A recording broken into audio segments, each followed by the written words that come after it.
Okay, let's continue.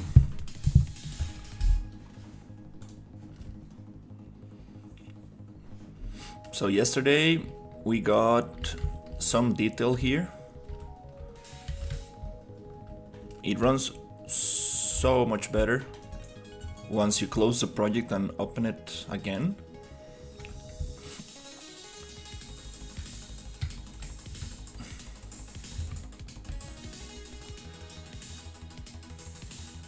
It's feeling way better now.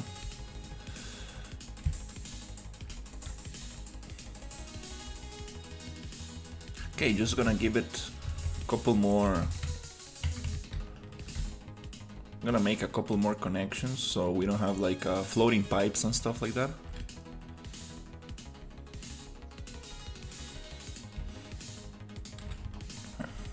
It's looking very cool.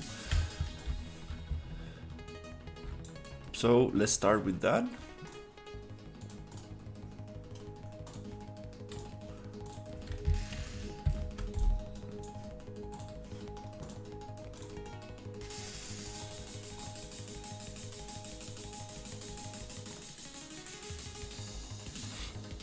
Let's generate polygroups here.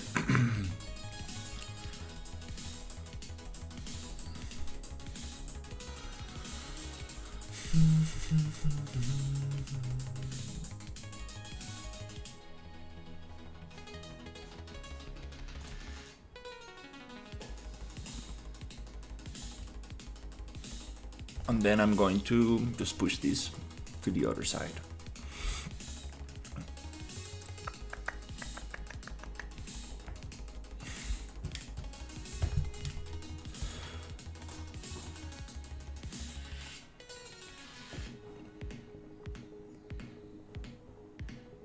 We need to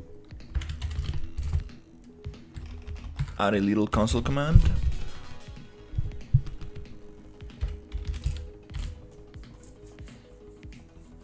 Modeling.polyedit.edge limit, and we want to rise this up to maybe 100,000.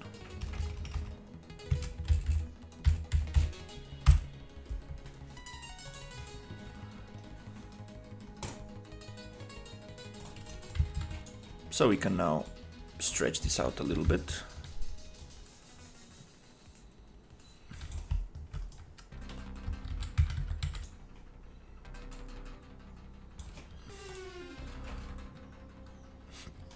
So it connects into the wall.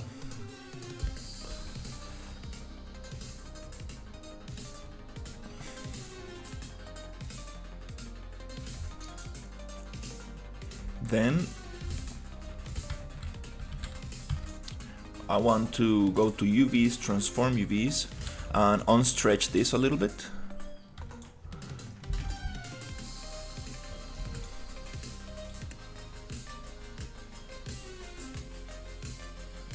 That's kind of nice.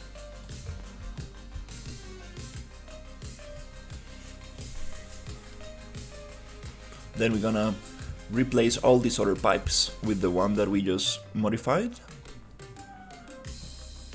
So all of them connect to the wall.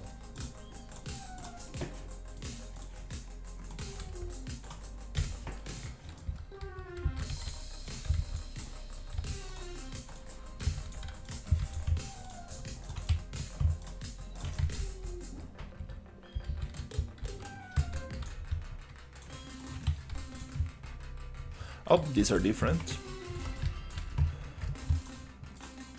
All of these we're gonna replace right here. Boop. Now they touch the wall. Nice. We're gonna do the same here.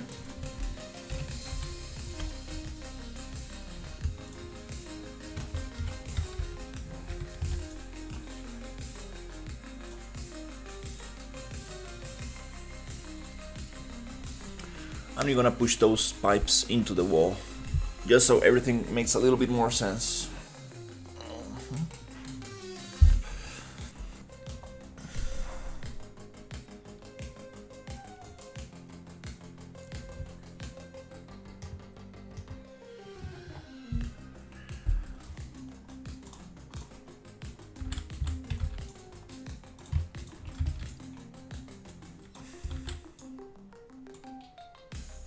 right there.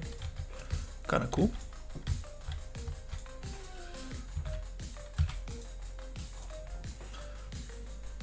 And we're gonna unstretch a little bit that texture that we stretched out.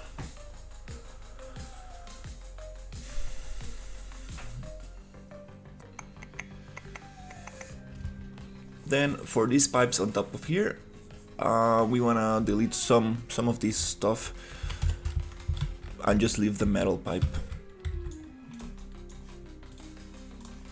here. And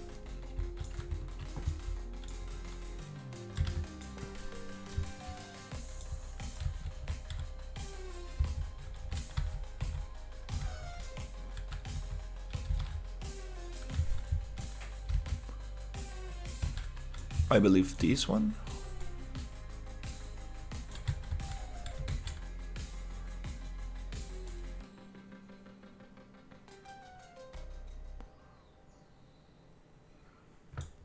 That's a little better.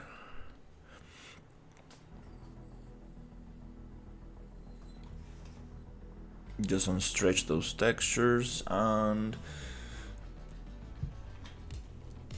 we're gonna get rid of these pieces here, because I do like the pipe but not the other stuff. Okay, that's very cool. Okay, now everything starts making a little bit more sense. Everything's connected somewhere. And these ones right here. Let's make a little copy of this.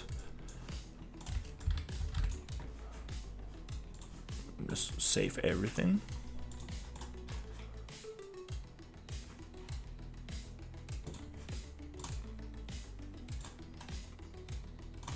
I'm gonna generate polygroups based on connected trees, and that way we're gonna be able to delete more easier these other pieces.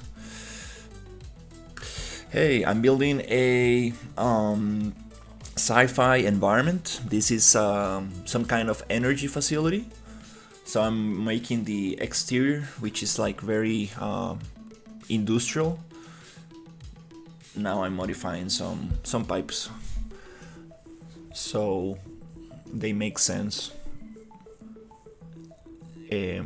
For example, this prop right here, this is supposed to be placed on the ground, but since we have it up here, I wanna get rid of some of these pieces. So once we generated polygroups, we can go to Model, Poly Edit, and try to get rid of this piece right here. We don't want that, since this is gonna be a floating pipe. We can get rid of that, and I think it's gonna look very nice.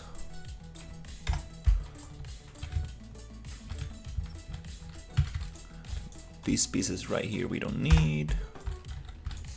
Also these.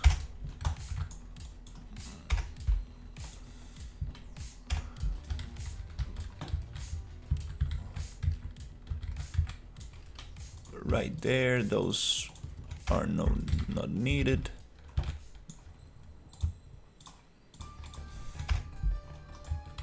Okay, cool. I think that's pretty clean. And we're gonna do the same on the other side. Right here.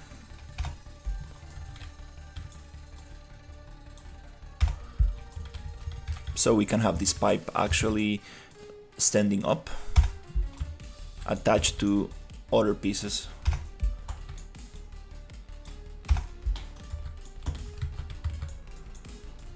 This is actually a very cool piece, but it's okay.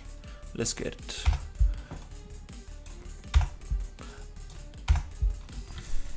This is also gonna save a couple polygons, which doesn't really matter.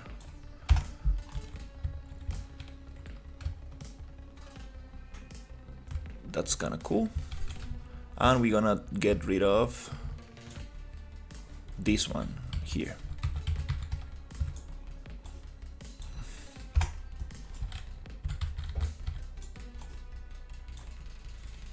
Hey, how's it going?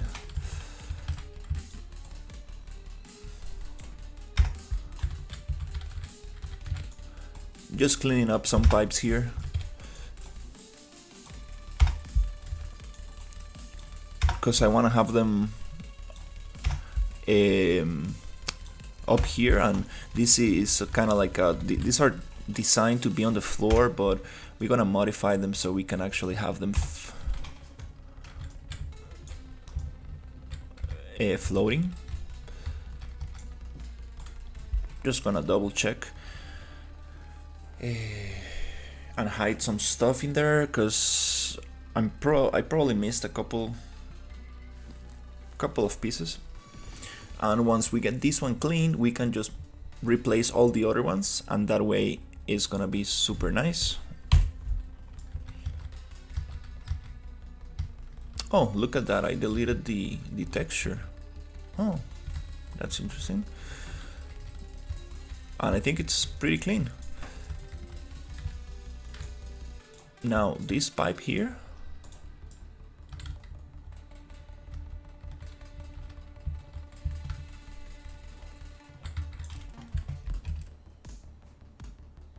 is number 4, so we want to replace it with this one.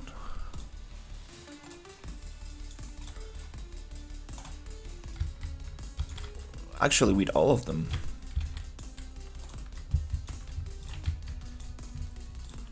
I'm gonna select all of them. I believe we got like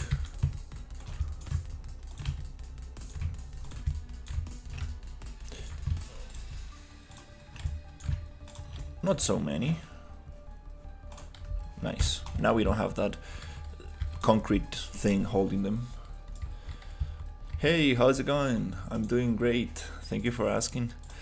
Just woke up and jumped into Unreal.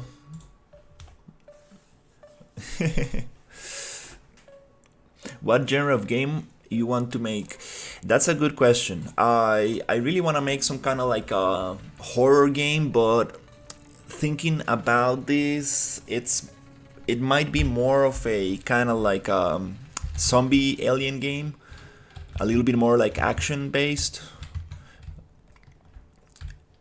We might have parts, sections where things are a little bit more kind of like dark, and you know, have some jump scares and make it like more like suspense and stuff like. But to be honest, I think with what I have now, I love the mountains in the far horizon. Okay. Yeah, with what I have right now, it's more like a kind of like an action shooter game. So I'll see. Let's see if we can open up the first area.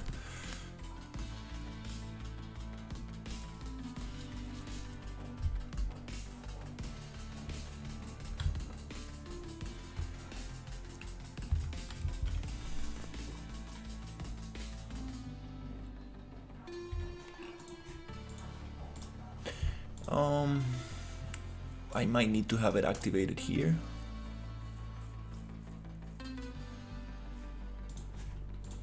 So it loads.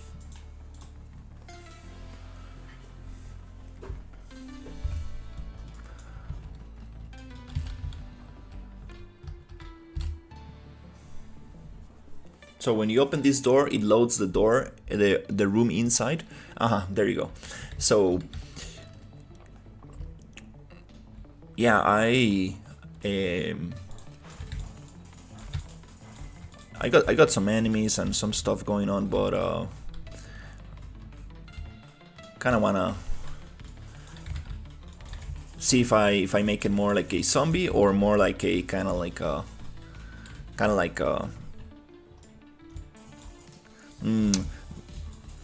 making it like a stealth game, kind of like it's a little harder, to be honest.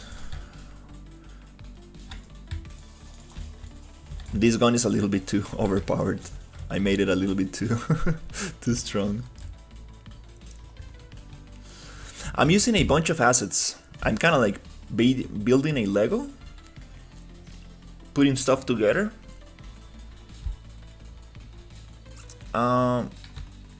This is supposed to load before we open the door, actually.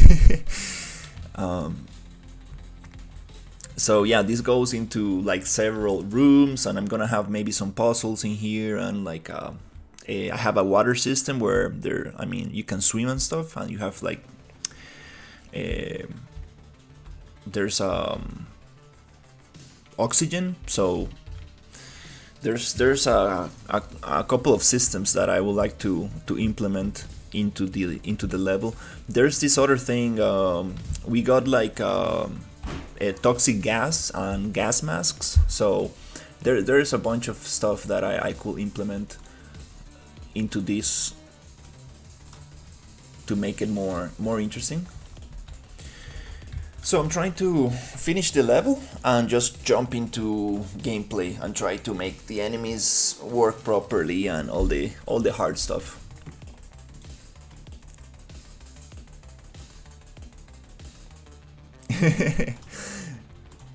Yeah, it's kind of hard to decide what to do, because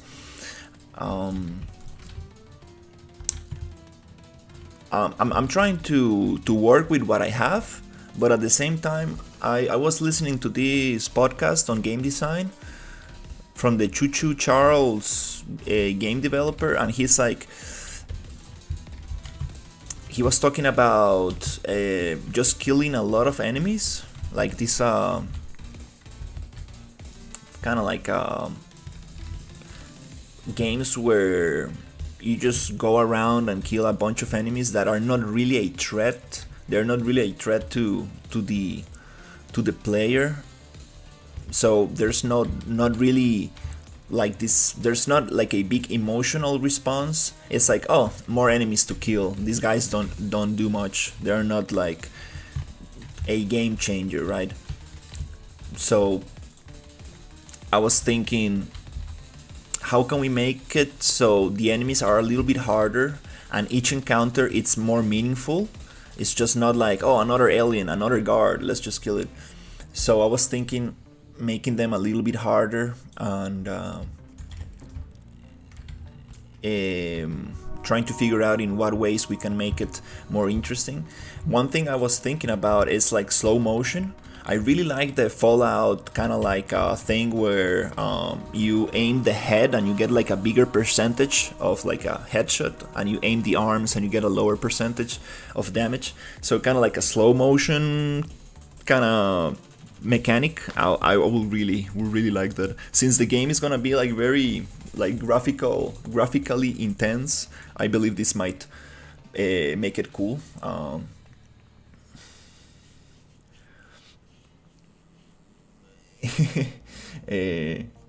Yeah, I fixed that thing. Let me see if I can show you.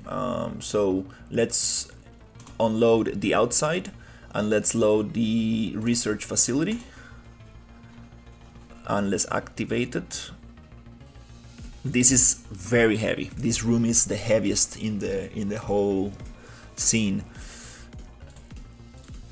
I'm just very impressed on how is my computer able to deal with this stuff.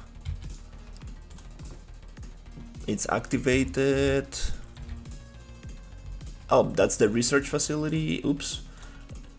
We need to activate the cryo chamber room. Yeah, this one. This one is the heaviest. It has glass, water, fog, a crazy amount of enemies, and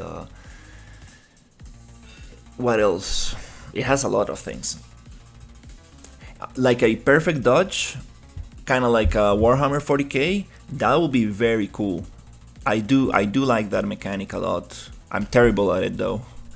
It's kind of funny. Like I'm terrible at games. um, but that could be very interesting. Another thing I would like to add, to be honest, it's like it's something I really enjoy in games. It's like a charge attack. Imagine having like a where is it? Is it here? Okay, here we go. There you go. And this works better with this lighting. So let's show some frames per second. So yeah, I was thinking like it would be very cool to have like a laser gun that you can like charge and like release like a huge beam, kind of like a Mega Man kind of thing. I will really like that stuff. And then your weapon you have like these charges of energy that like ammunition that you need to like replace. That'll be very, very cool.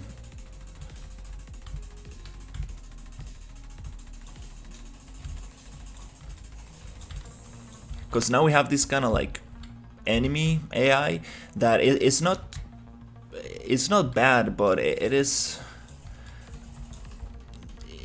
still needs a lot of work to work properly. There's no nav mesh here, so I would like to hit the enemy in the face and like I would like the head to explode. I'm not really sure how to do that, but I got a socket placed to the head, and I wanted to, the weapon to do more damage. And I've seen other people make the socket of the head go to 0 in scale, so it looks like the head disappears, and then you have like a Niagara effect popping up from there, like this kind of like green stuff popping from the head. That would be so nice. But I really have no clue how to do that. That's why I wanna like push the level, so it's almost there. I think we're getting close. We're getting close to a very good spot where I don't where I can just focus on the logic. Yeah, these guys, I was messing with the behavior tree, and they used to defend themselves like this, and they are based on like a token system. So they're like they attack and defend themselves, and there's a delay between those actions, so it looks kind of strange. I want to make them more like zombies. I just want them to run at you all the time, no matter if they're getting shot or not, and I want them to charge at you, kind of like very, like infected zombies kind of thing. I appreciate it. Yeah, I still don't know how my computer is handling this stuff. I'm so impressed, like seriously. It's kind of crazy. And it's not like I know exactly what I'm doing with optimization. I'm totally sure that somebody who knows about optimization can make this run even better. But I love the water here, like how things look. So I was thinking maybe like you get to this area and you need to explode this cryo chamber room, and then you plant some explosives, and then you need to run from one of these big dudes that come out of the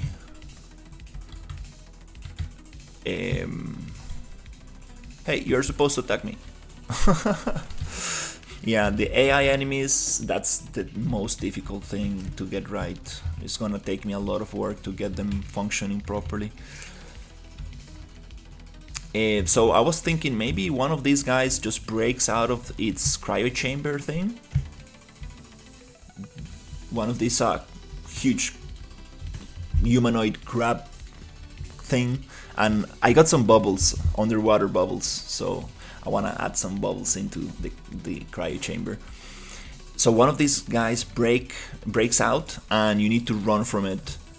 So there's gonna be like a chase scene.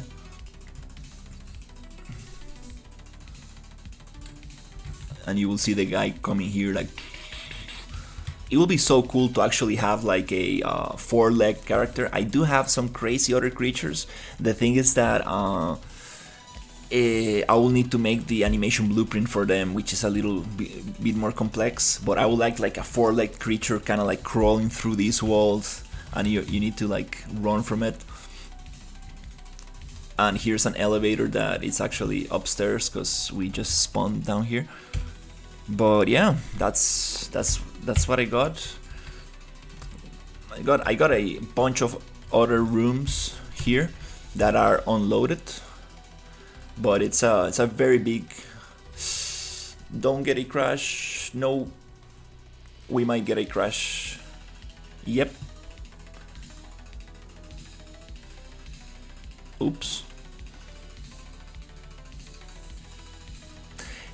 For some reason, when I make very fast camera movements and use this sand, dust, how do you call it? This sandstorm thing, my computer cannot take it.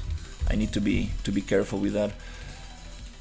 But it's okay, because we're gonna load and unload. It's not everything. It's not like everything's gonna be loaded at the same time. So. Yeah, this is the template I'm using, the RPG engine. Such a good template. Very complex. I'm trying to learn how to use it.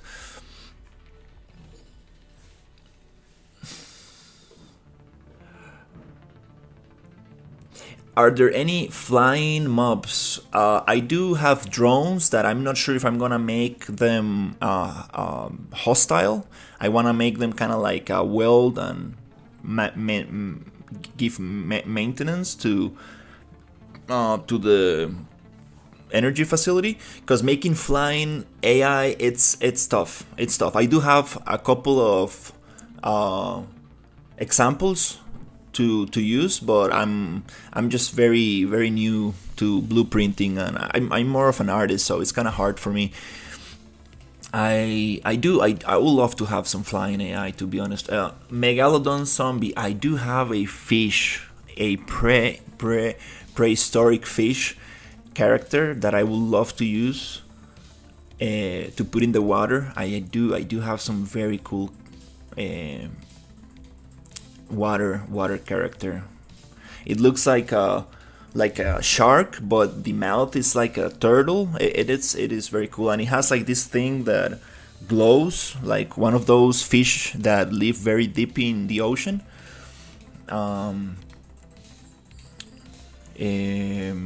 I wish I can show it to you. It's somewhere in this computer or in the other computer, because this project has multiple versions. Yeah, I got some very cool creatures that I would like to integrate. But yeah, the goal is to finish this environment and just go deep into just logic. Also the UI and stuff, I'm very excited about working on UI. I want to make it look very, very nice. I think my RTX 30 can handle this. I do have an RTX 30, 3080. That's exactly what I got. Exactly what I got.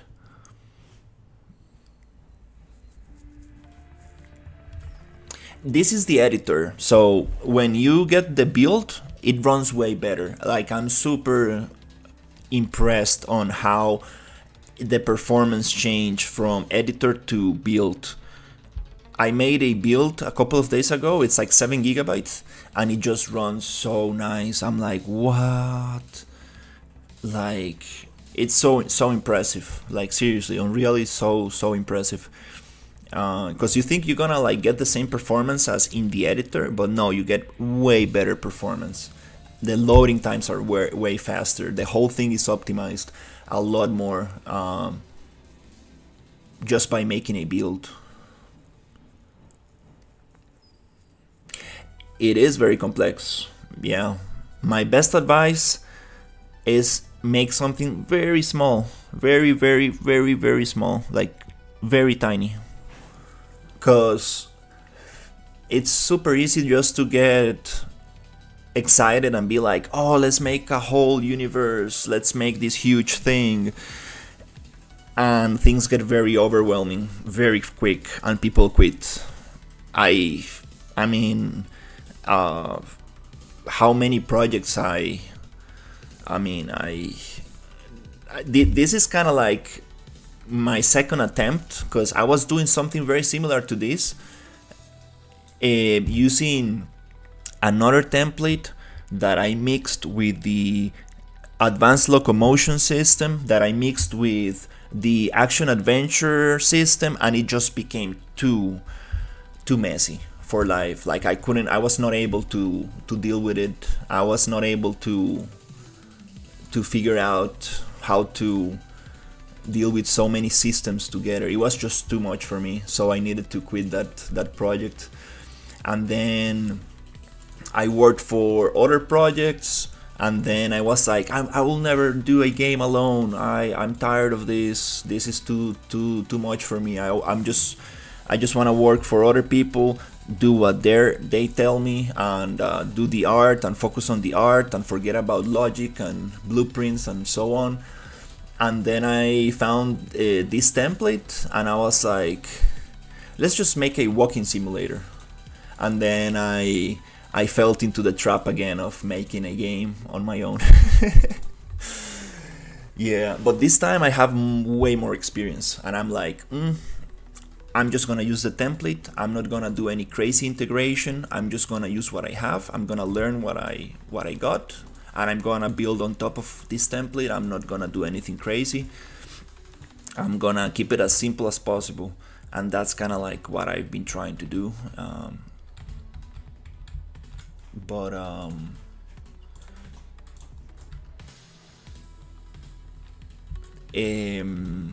you always want to just add stuff and make things more complex. So that's my advice. Just keep things very tiny. Okay, let's see, where can we put this so it makes a little bit more sense. Oh, okay, I see, we got some floating meshes right there.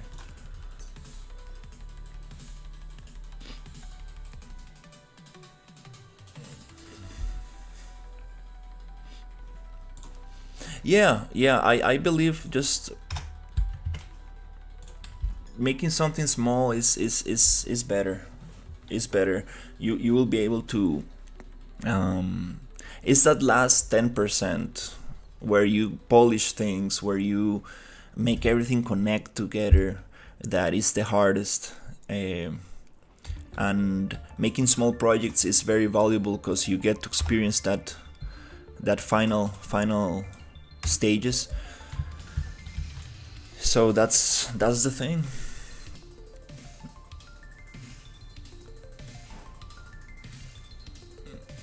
Mainly this project started as me trying to learn optimization. I was like, okay, let's just make a project where the environment is very complex. I want to see if I can make something as complex as the Forever Winter.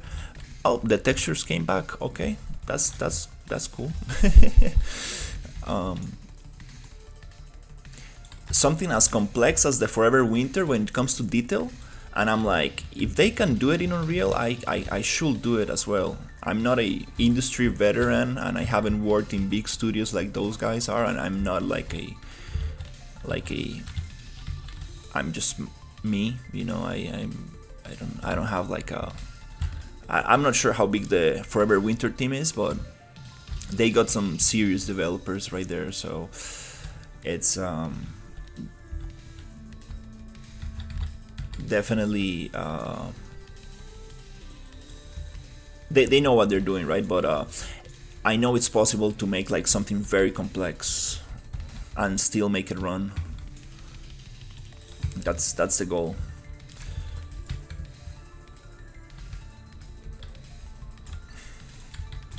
Okay, let's just push this around.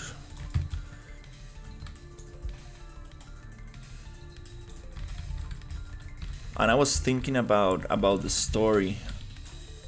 Oh, these are not aligned. Oh, okay.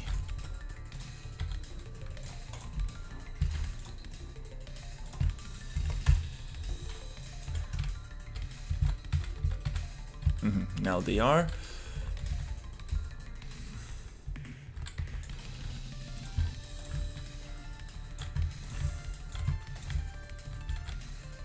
So it's so easy to get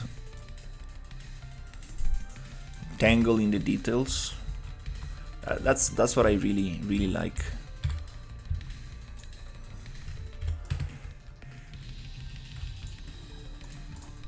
But yeah, the goal is to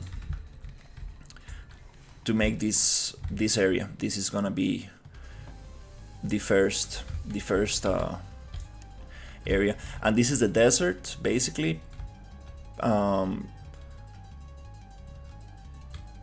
Where I have already built other stuff in another version of the project. I was working on the outside areas, but now I just want to focus on this single building.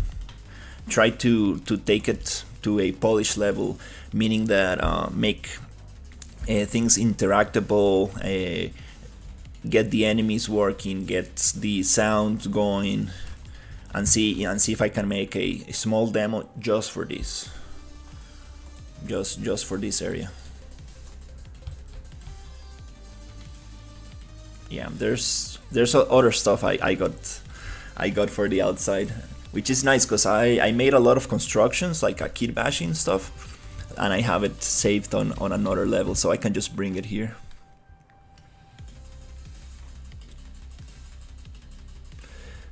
Stylized scene like Ghibli, that's all I do every day.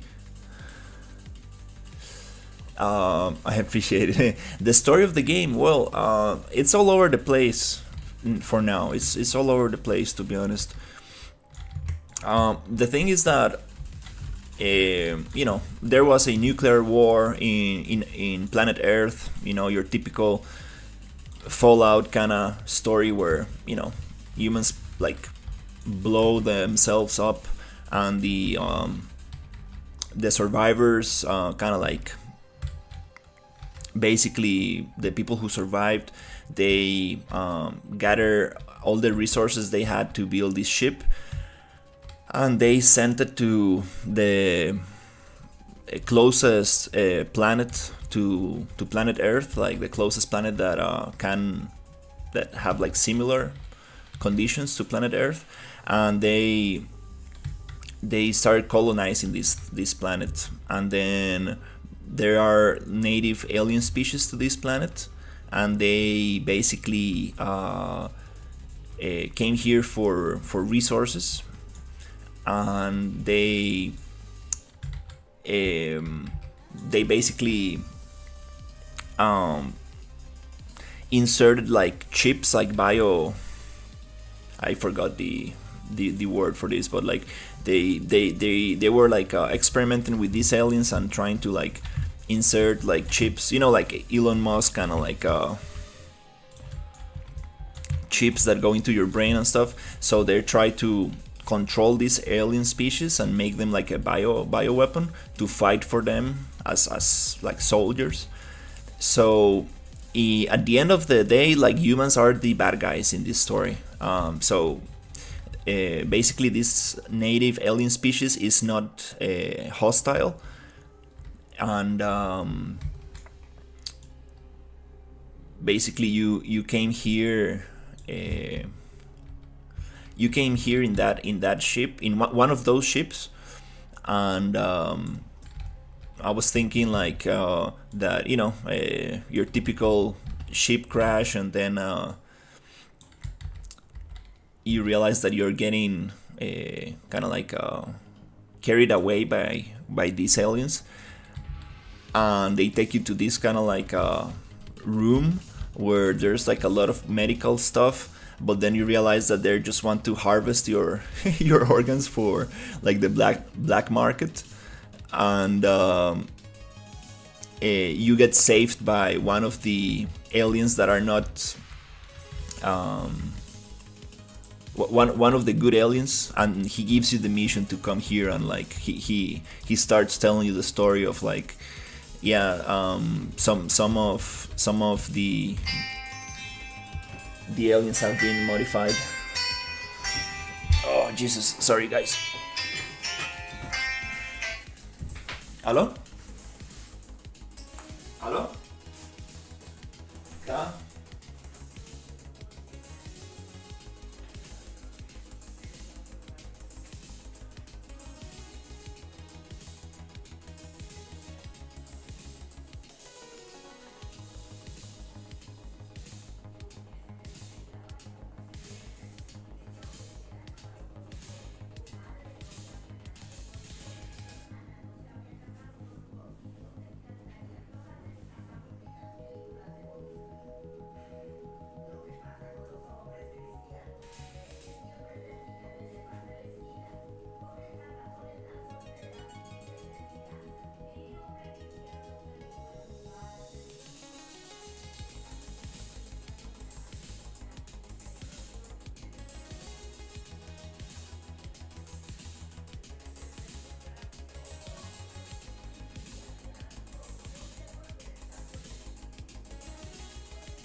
Dove? Dove, tanto.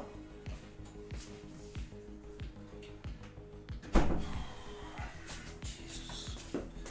Oh, sorry guys. Oh yeah. I think I need to do some paperwork. Fuck.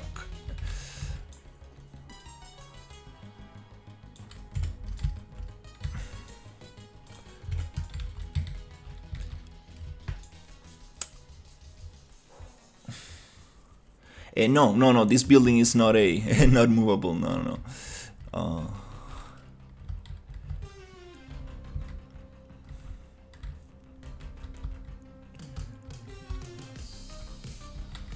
Yeah, some of these areas don't really make sense here. Trying to avoid intersection as much as possible, so things make a little bit more sense.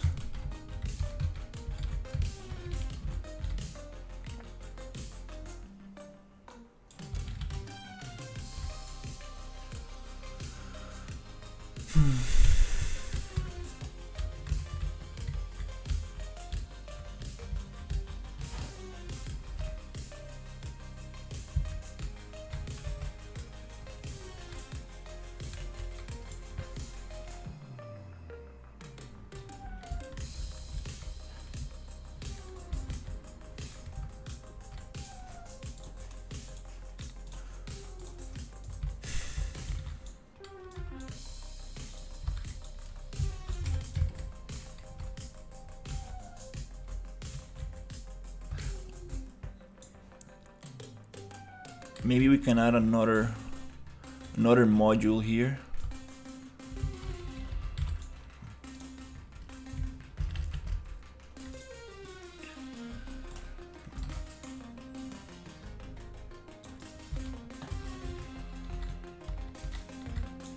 How long? It's been a couple of months already.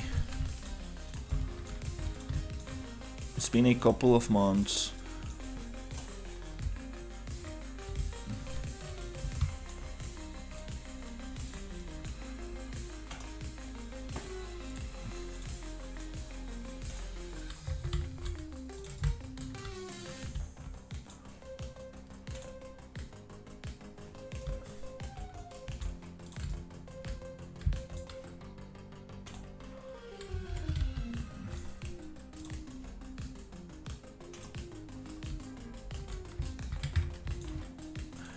Since I started this project,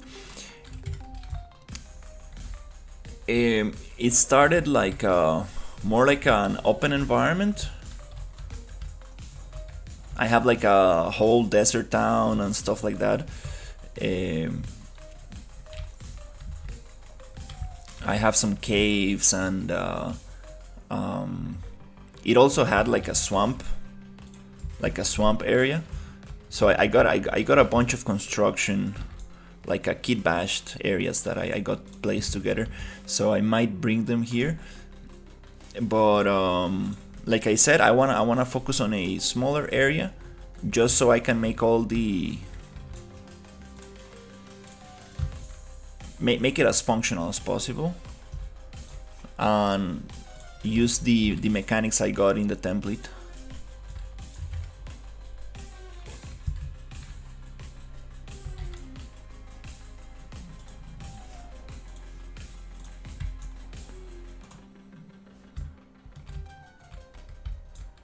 Trying to figure out which one is this one.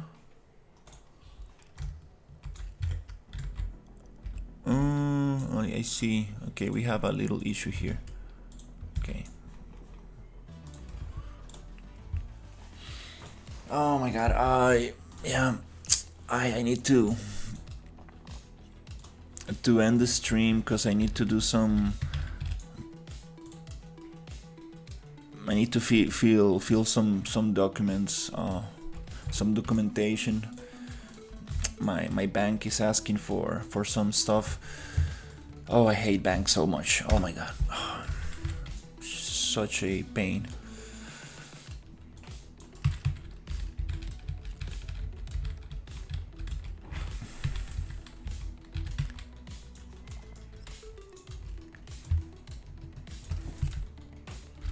I think I can do it from my home. I don't need to go to the bank. So yeah, let's clean that up.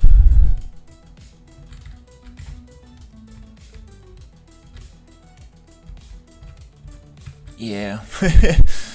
Oh my god, I'm so annoyed with that stuff.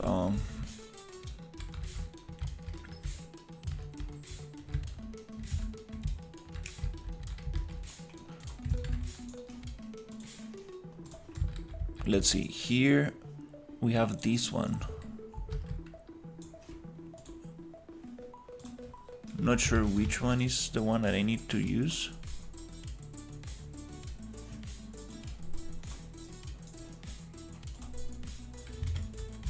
Nice, there you go. Okay, cool. Now we can actually walk here. Everything's connected.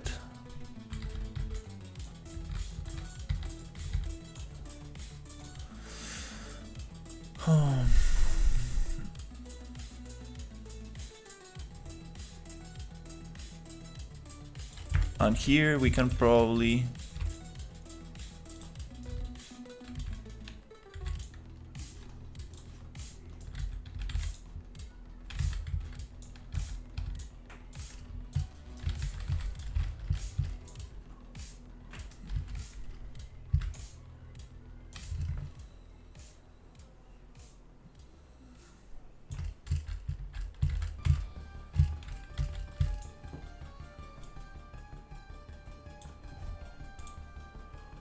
modify that.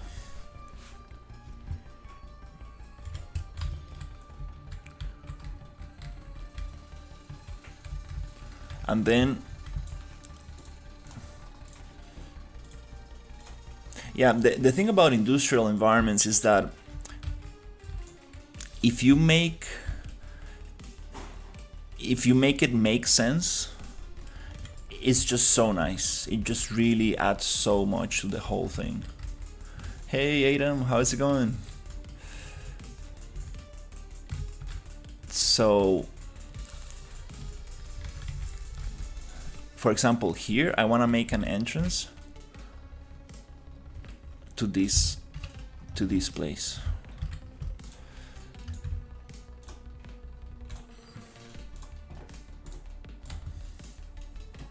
And here we're gonna get model, poly edit, attributes, generate polygroups, find quads. And here we go, just gonna push this 10 units.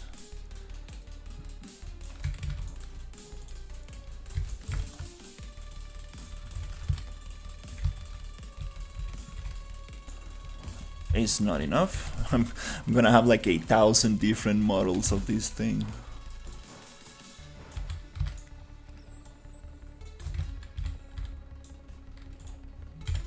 But now we have an entrance. Basically, yeah, kind of gonna have it so many different. This really doesn't matter because at the end of the day, I can just merge them into one single mesh. That's the power of static meshes. As long as they're not gonna change,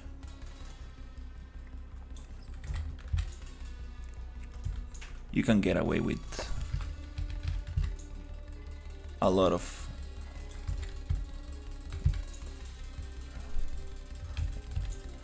different meshes.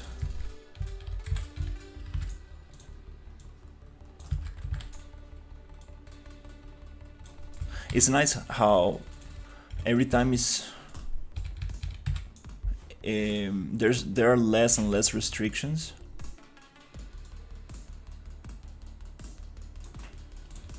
Texture is stretched, but it's okay. We're gonna use a triplanar material, so it doesn't matter.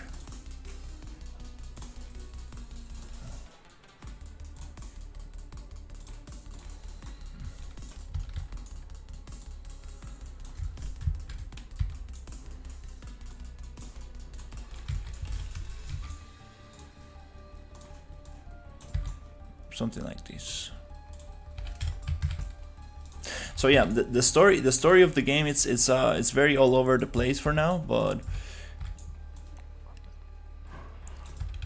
that's what I was thinking.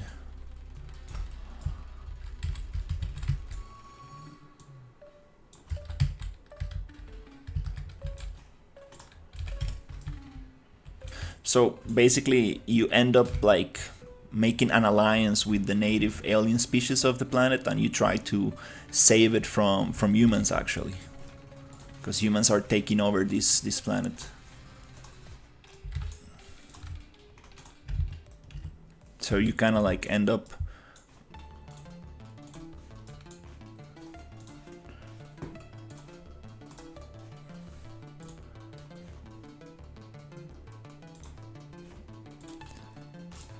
changing sites.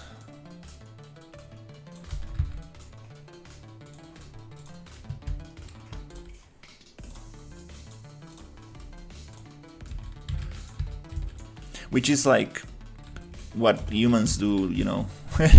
They go and colonize.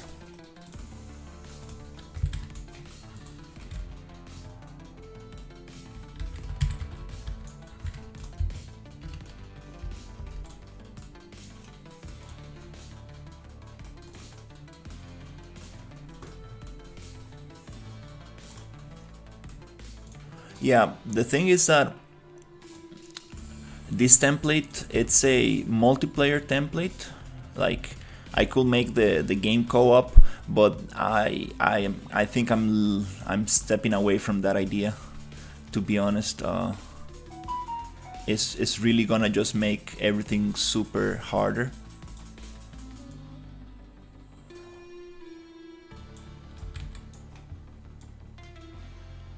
But it's at the same time, it's kind of like already built in, so I'm like, oh, still debating that.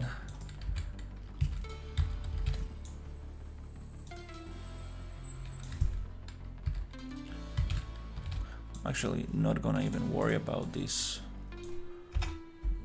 here.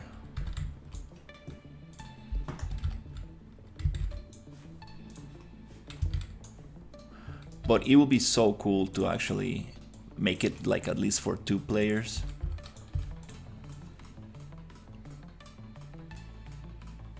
Those are the... That's probably the most difficult thing about making something alone. You're like, should I do this or should I do that?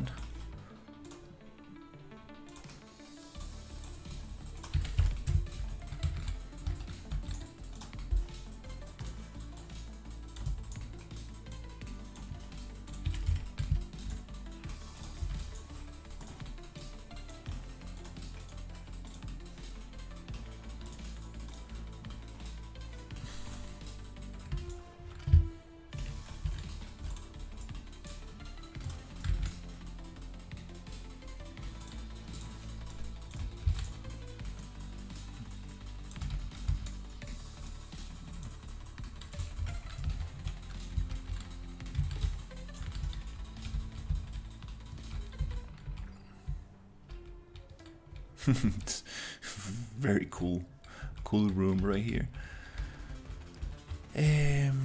Okay, let's get these ones, and I will try to... I think I'm not cutting the stream, to be honest. I'll just try to do it on my other computer. I'm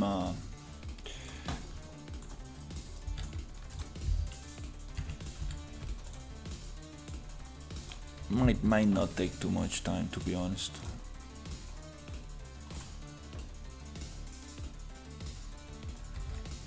I appreciate you hanging out. Have a great night.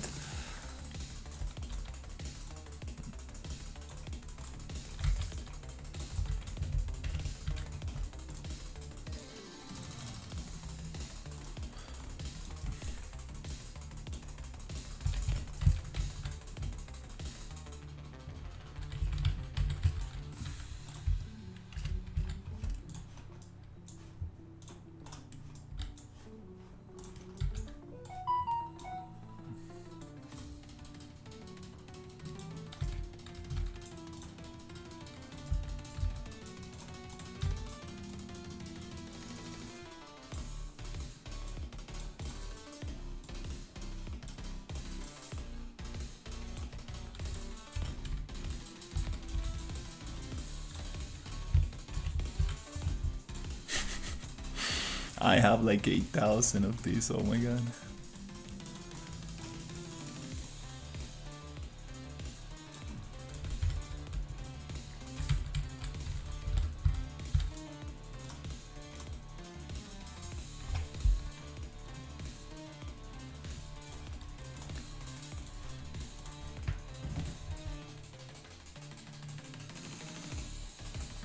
Hey, we got somebody joining the Discord.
Okay, I think this is the last one.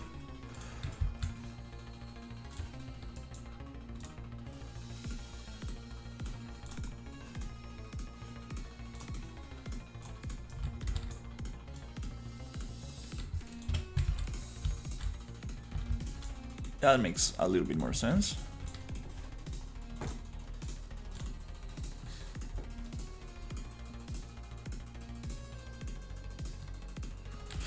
I think before you continue to build, drop nav mesh to check if your will run around.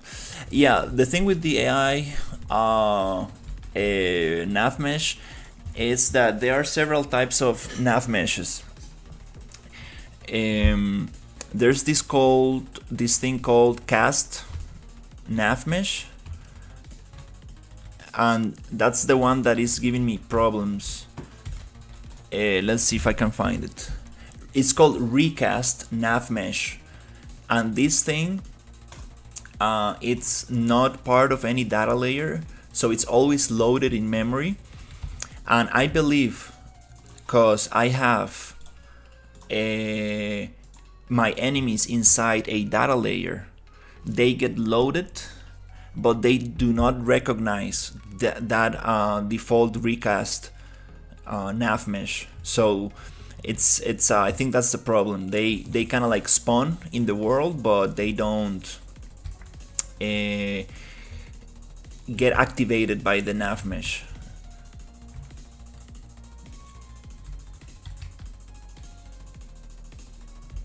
Okay, that's a that's a big piece right there. Ah, we got collisions. Oh my god, yeah, we need to get those collisions. But it's okay. I got the developer of the template. He's gonna help me out with that. That's the cool thing about using templates. Sometimes you get like a sometimes the developers are very helpful, and because they also want their template to work properly. So I've been finding like a lot of little bugs here and there, and he has been fixing everything. So I'm super grateful, and I think he's happy also because like kind of like actually putting the thing to the test.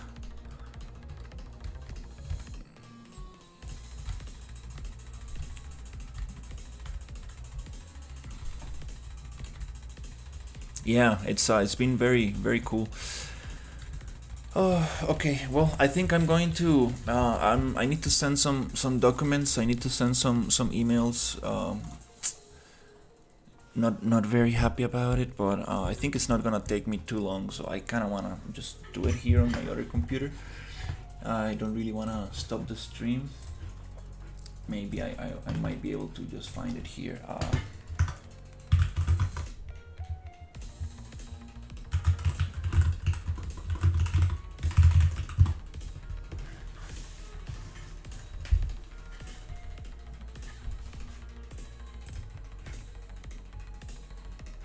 Oh, I think that's it.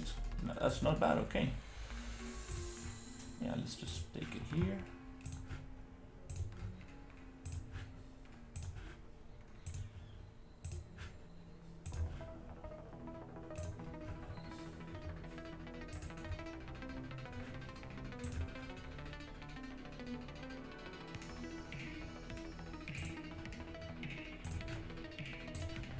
One, two, 1, 2, 3, 1, 2, 3, 4, 1, 2, 3, 4, 5, 1, 2, 3, 4, 5, 6,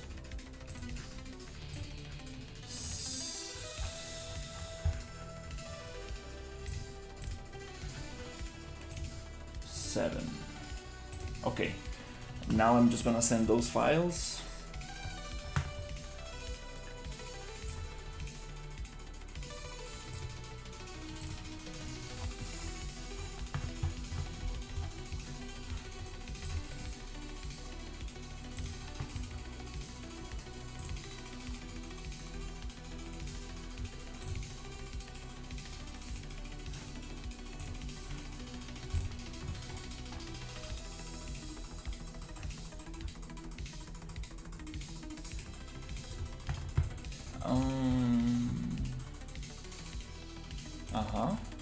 Okay, nice.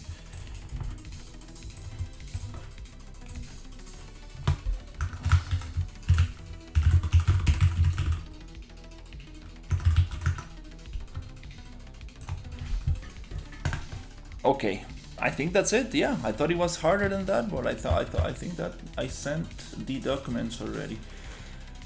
Oh, okay, nice.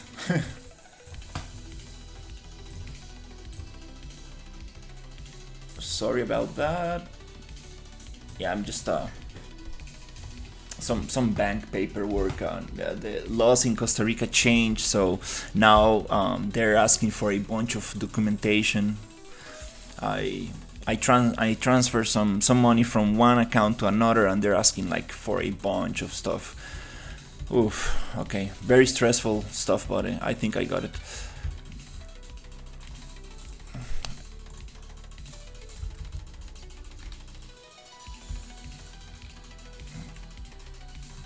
All right. That's cool. Now let's try to get these things here.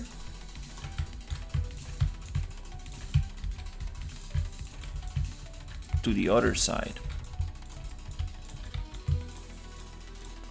These kind of like little supports. Ah, I think we already got them there. Nice.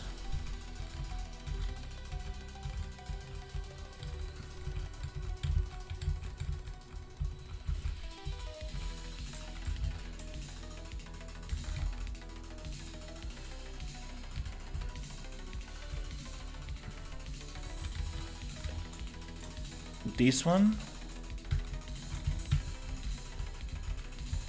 goes here.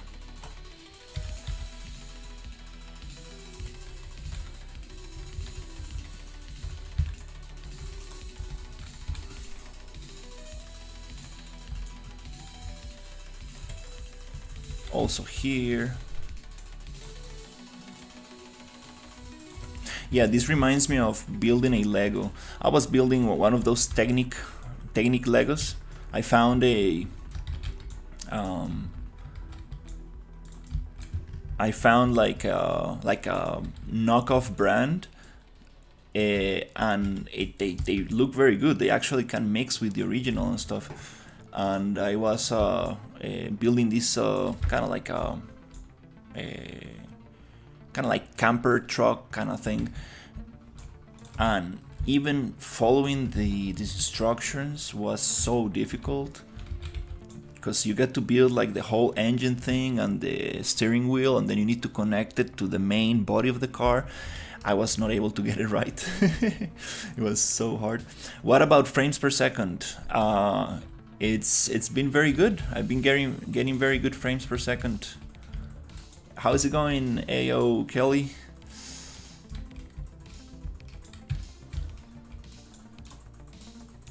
Sorry if I read your nickname wrong. What is this thing here?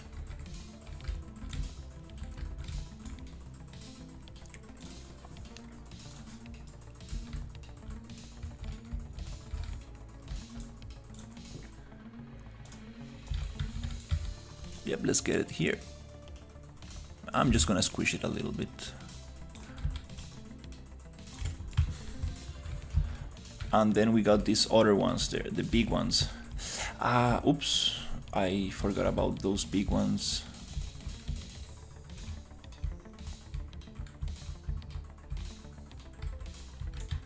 I believe those big ones are these ones.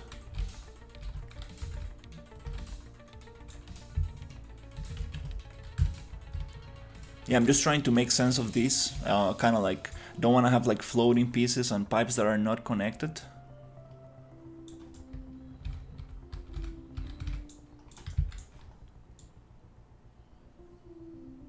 I believe this one goes here.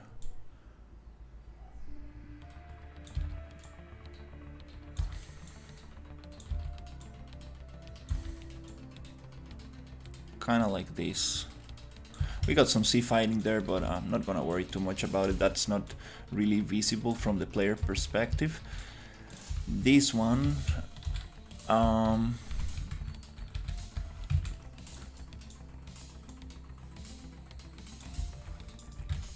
might go here.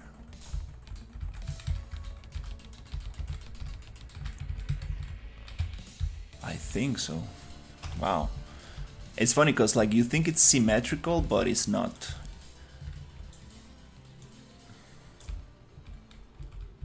It actually does change a little.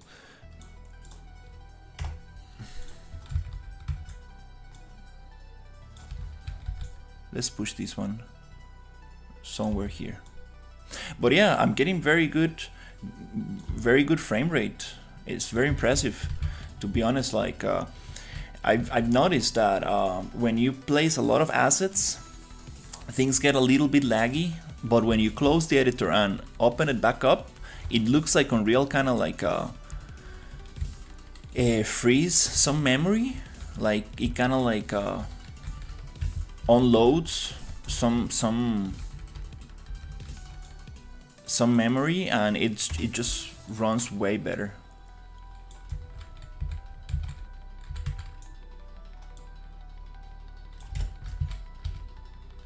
For example, I was making a test yesterday, and I was like, this is not running very well, and then I started the project again today and just kind of like got way better performance.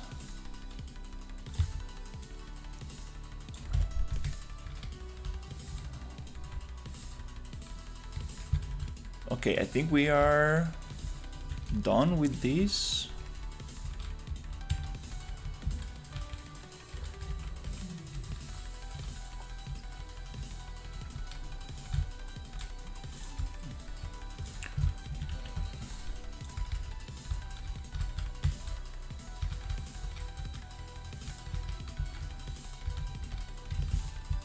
Almost. This one goes around here.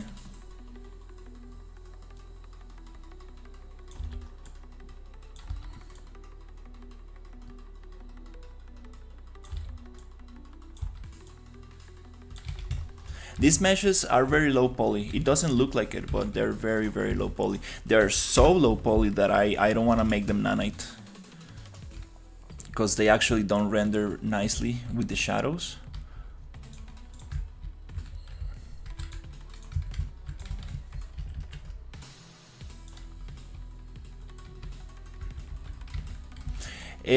I do have some friends who make music.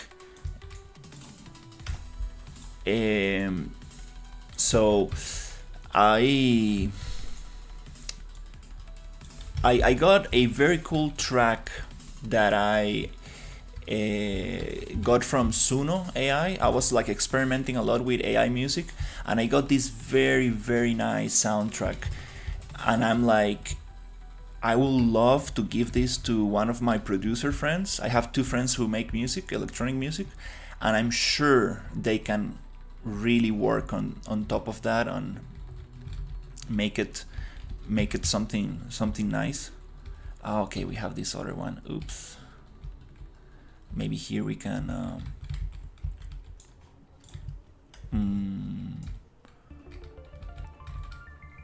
let's see. Maybe here we can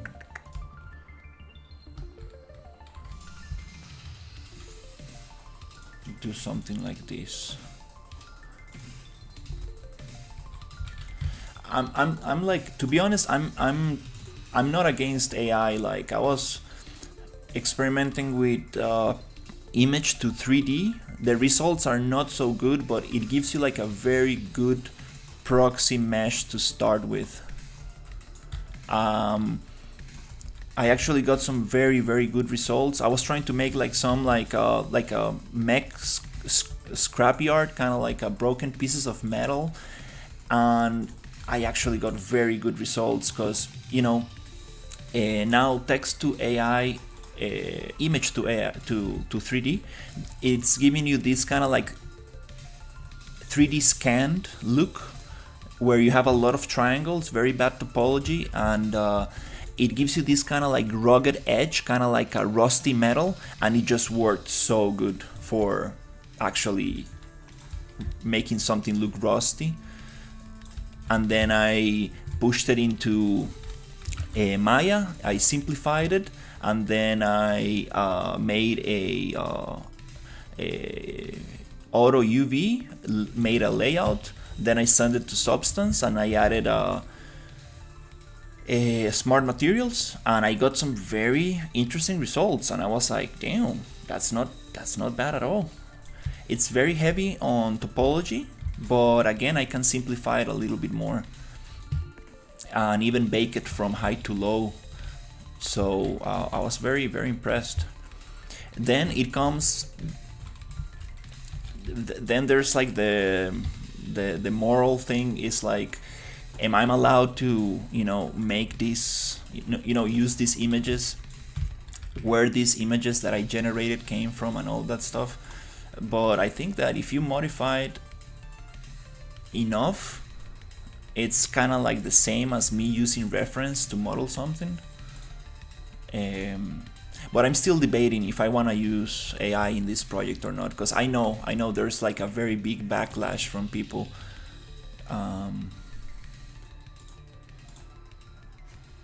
about using AI in games. If I get to use voices, I'm not sure I'm gonna use AI, because voices do sound robotic. It's getting better though, but I think I got some friends who can like make some very cool voices for me.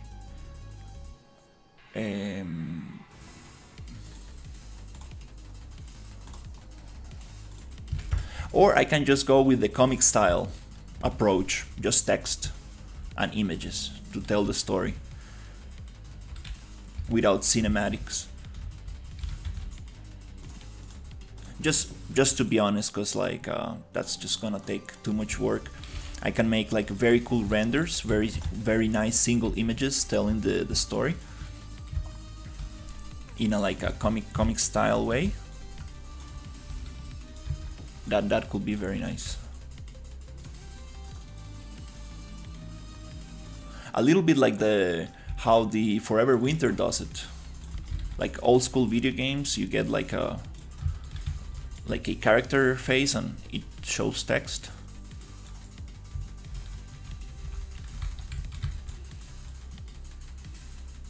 Yeah, I also think for prototyping is pretty okay.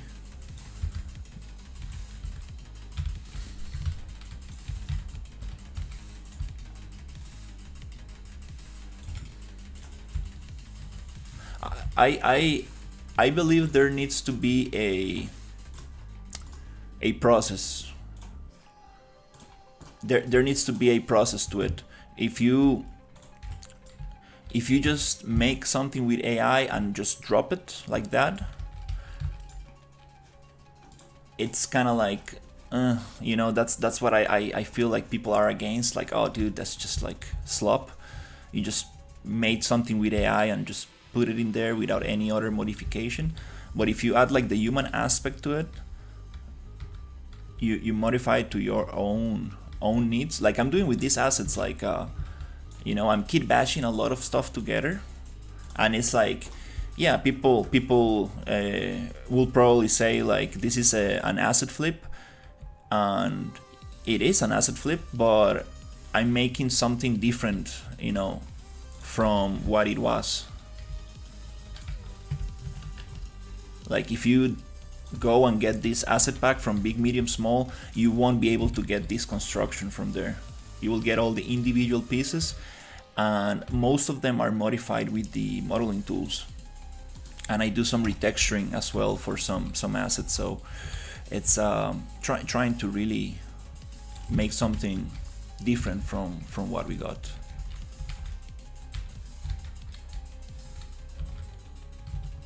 All right, cool. I think we got that. Let's double check if there's nothing floating in there.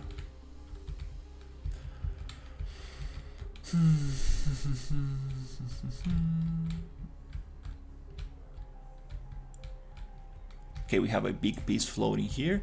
We're gonna fix that one, these two. Some tubes that need to get connected as well.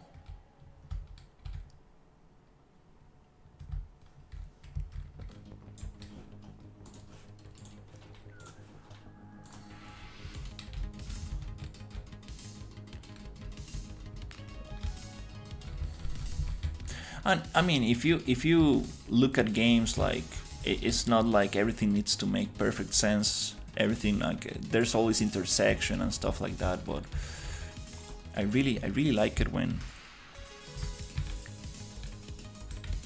you can make a little bit more sense of it. Kind of like that's part of the immersive aspect of environments. When things have a functional sense, it's like, oh, okay, those cables go there, oh, those pipes go there, oh, the scale, it makes sense. So that's makes things more immersive.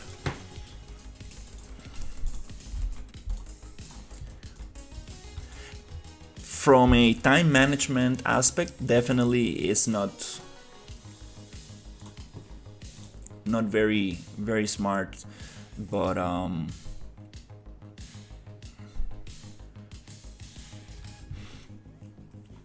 kind of like it to get this thing.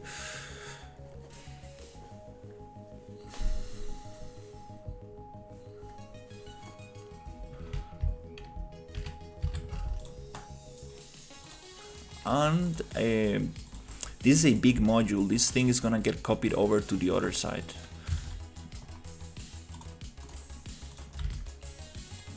So that's, oh crap, okay, no, we don't want that.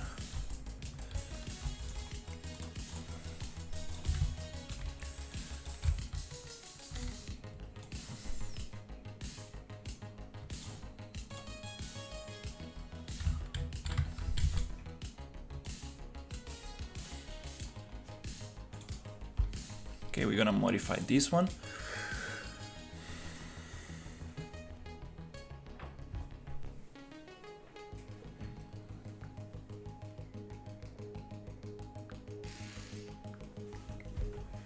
Привет, Tato. Se poslal ci estado de cuenta, so ya anexó un correo desde el 2019 hasta que anexó.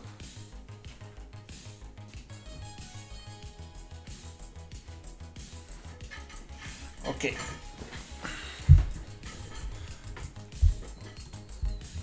That's what we got here. Let's unstretch this texture a little bit. That's kind of cool.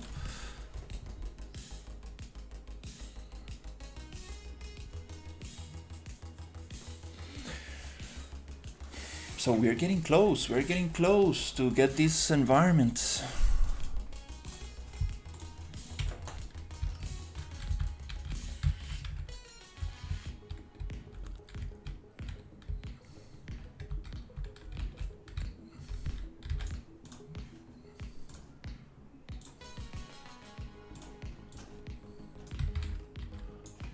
Kind of wanna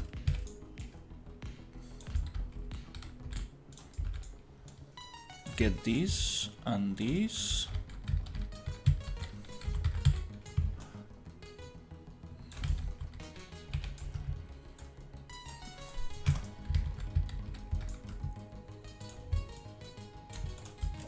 Okay, I'm selecting stuff that I don't need to.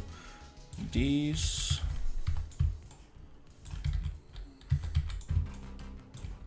I love the mountains in the background, so nice.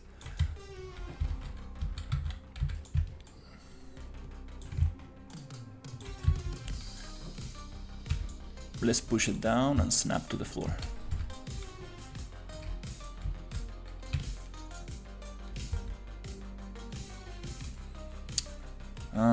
We're gonna get some funky texture stretching. I see where the problem is. This bevel. That's better. Triplanar textures are the best. Like, you can just stretch things around, modify them, and it's gonna look nice most of the time.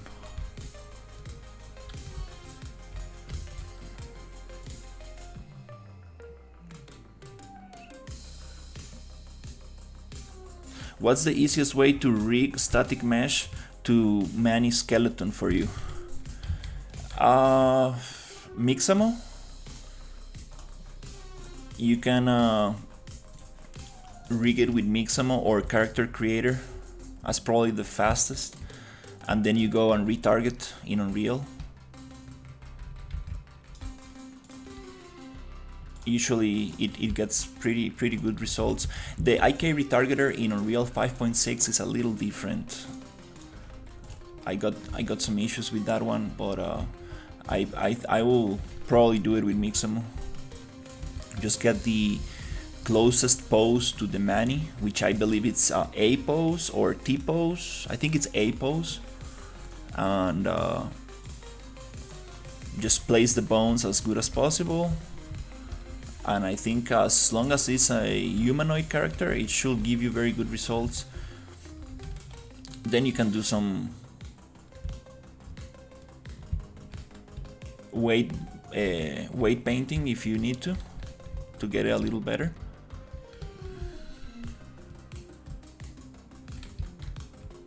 But that's probably how I will do it.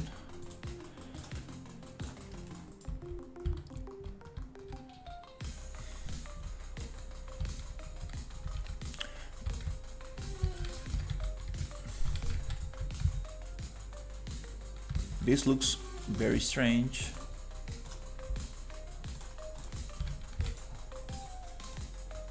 So we're gonna push it a little bit. Oh, I see, it's grabbing this one. Yeah, let's get it there.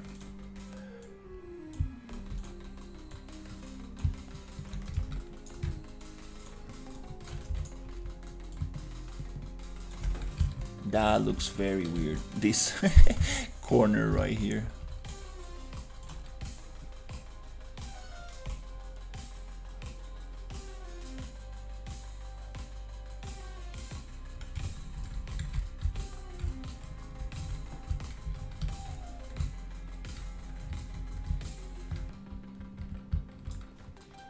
All right, let's see what else.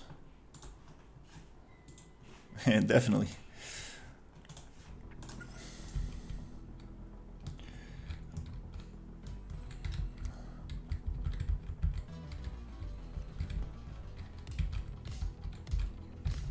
It will be also very cool to try to modify this one.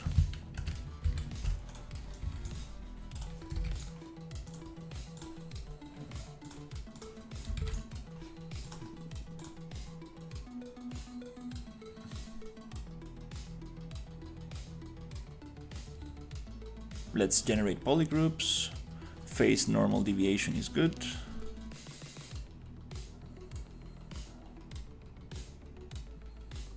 And let's see if we can get maybe, let's see where can we stretch this. I think we can probably get it right there. It's gonna be a difficult selection, so we might need to go into left. Maybe front, there you go. That looks so cool, this orthographic perspective. And we're gonna go to model poly edit. We're gonna try to see if we can. There is this camera clipping, very hardcore camera clipping, which okay doesn't affect the selection. That's good. So let's go back to perspective, and now we can just push this into the wall. Ah, we lose all the detail, to be honest. No. Maybe we can try something like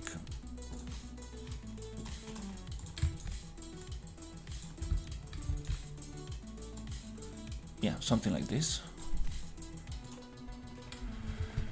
And let's see if we can unstretch that texture so it doesn't look like this. UVs, transform UVs. Let's select all of them.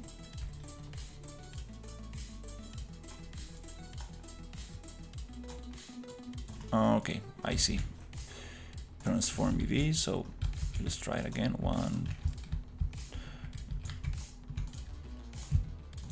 That's a little difficult to see because it doesn't show me the ones that I'm selecting. But I think we got it. Let's bring it back very carefully.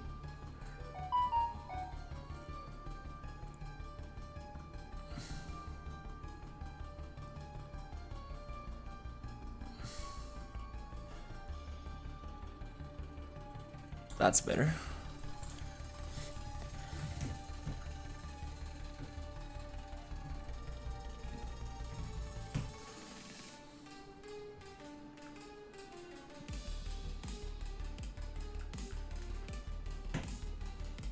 And then we have another texture which is stretching to the other side.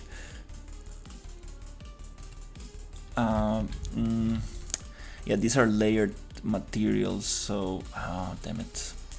In that case, we might not be able to get it.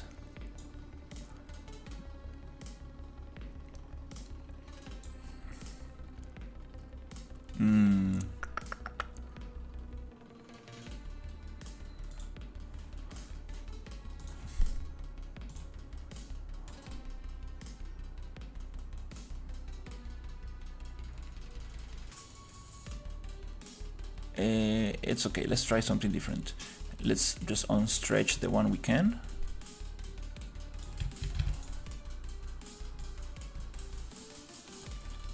But on all of them, 1, 2, 3, and 4, unstretch.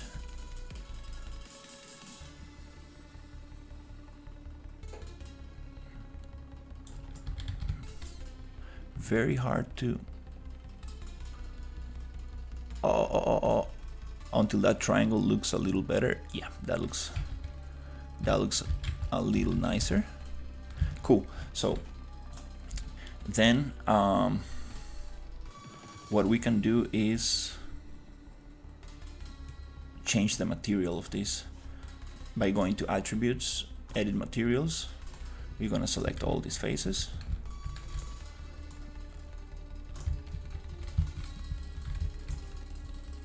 We're gonna assign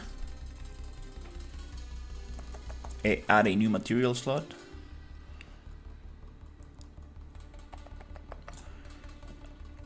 Let's see if I can find the one that I've been using.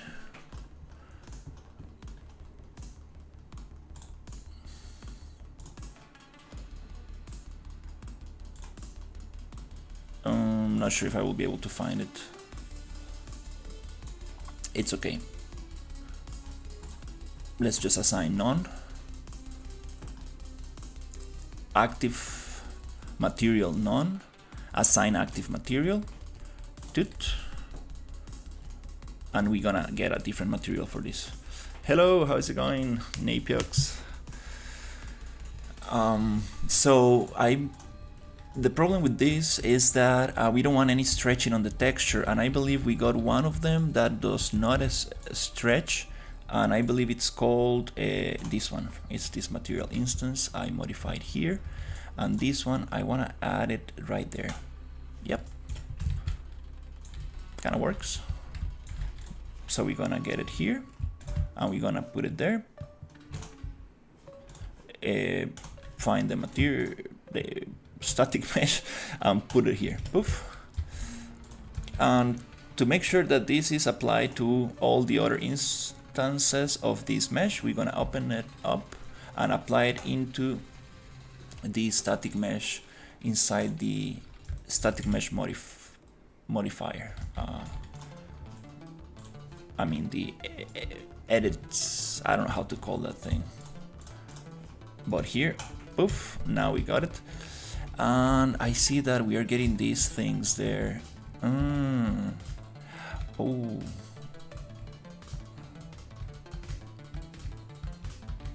I think it's okay. Alright, so I think we got most of things connected now. Hey Angel, how is it going? I'm doing great. I finally sent some paperwork. My bank was asking for some paperwork, so I finally sent that, and now I can have some fun with Unreal.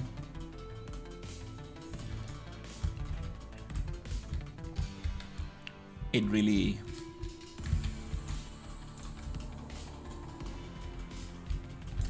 very it's just banks are so stressful. I don't like banks. So I think we got most of things connected. Let's just give it walk through and see. Still, I'm probably still missing some pipes.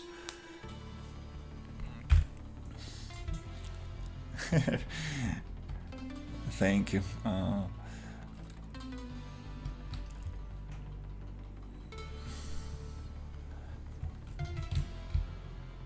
That we could probably make it higher, I guess. Let's try it. Is it connected to anything else? No. We might be able to push this higher. Yeah, I believe those are not connected.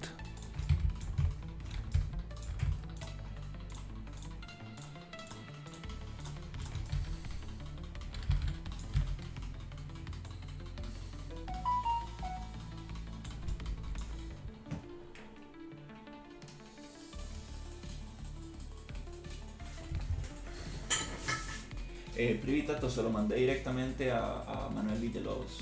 Ahorita se lo voy a volver a mandar a usted para que lo tenga.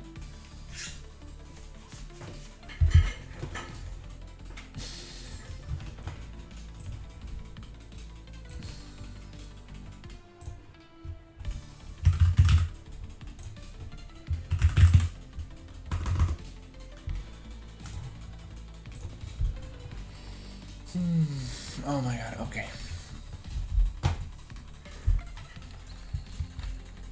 Here, yeah, I think we can go higher, no problem. It works.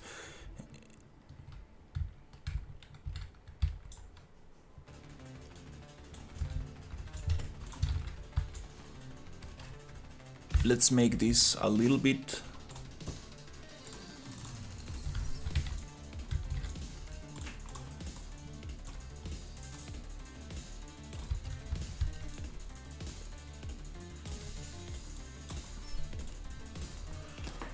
Let's push that a little bit into the wall.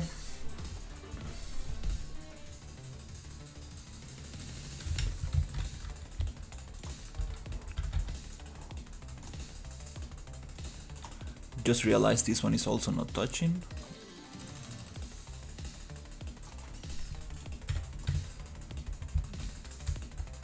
Alright, that's kinda cool. Let's see.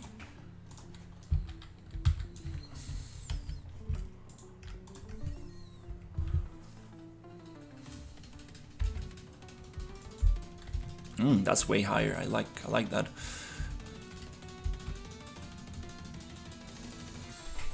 Now we can actually walk through here. It's a nice view. My mountains are unloaded because they're very far from the character. They are not spatially loaded on the world partition, so they disappear when they're far away. We can change that to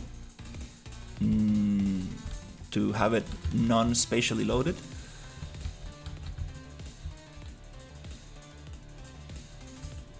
Okay, we got some funkiness with the collisions here.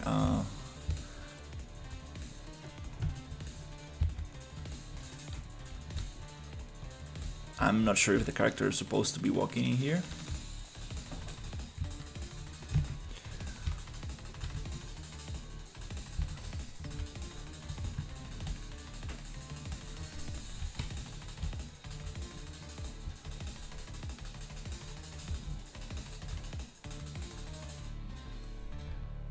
This will be perfect for a sniping mission where you need to like hide in the hills far away and you snipe guards in here. This crane, I want to make it move. That would be so nice.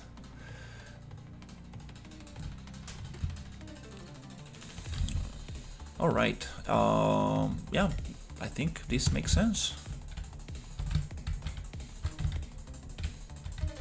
I mean, at least we don't have anything floating or disconnected. Oh yeah, I forgot about this other structure here. Let's actually get that. Let's make some structure for this. So I'm just gonna copy this one.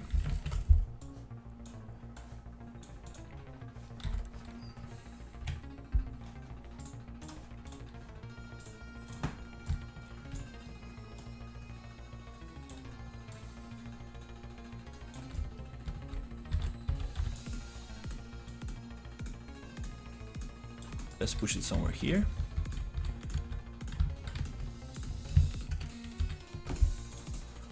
Make a copy.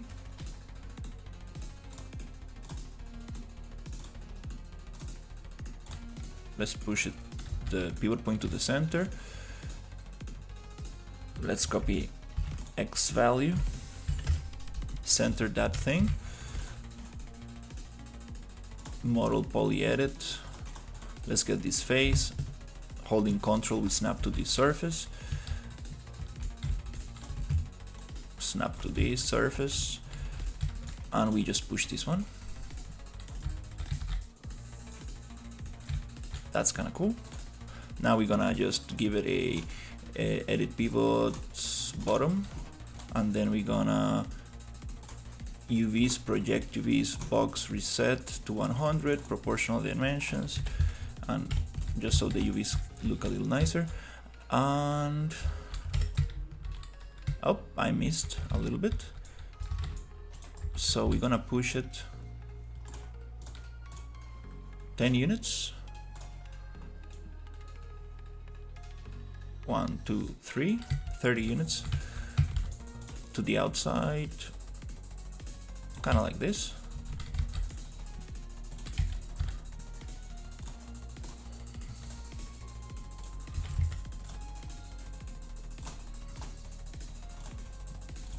Cool.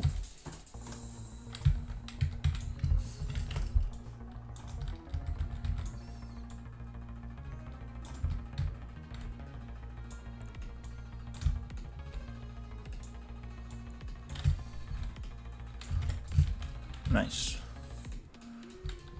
Now we have something holding those structures. Okay, well, we can also no, let's just keep it like that. Yeah, I think we got everything somehow connected.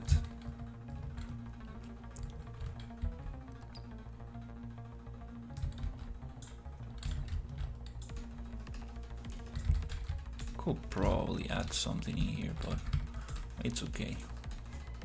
Okay, we got this ray tracing message. That's not a good message. Ray tracing geometry request memory over budget. That's not good. It causes crashes. So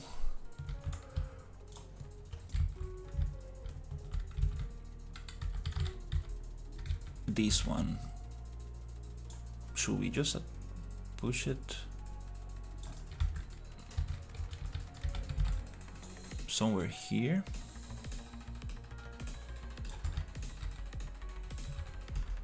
Okay, the problem here is that we got a couple of pipes that are not connected.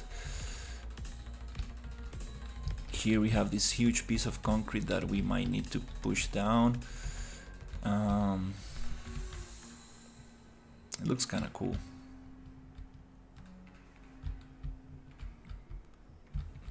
This is the area that is not making too much sense.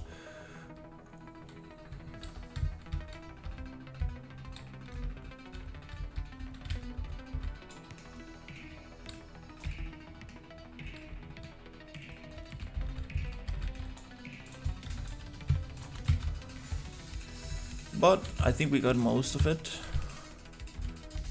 This one we can probably make a little structure to hold it.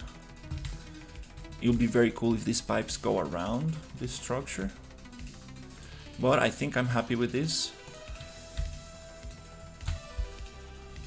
I think I'm happy with that for now.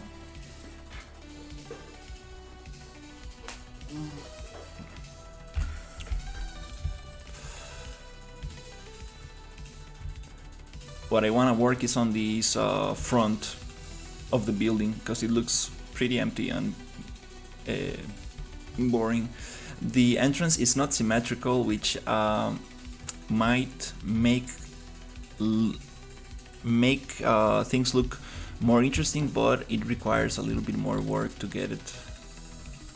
This is such a crazy structure. Like this was originally designed.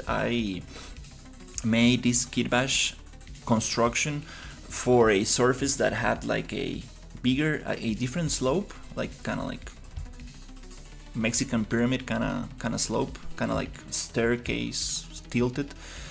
So now all these props are just kind of like floating, but it also gives like a very interesting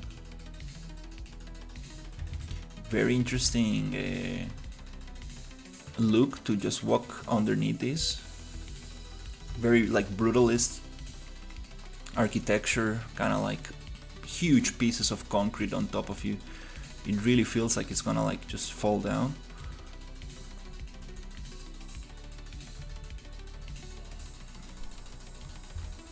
Here we have some funky stuff happening on the other side, I think.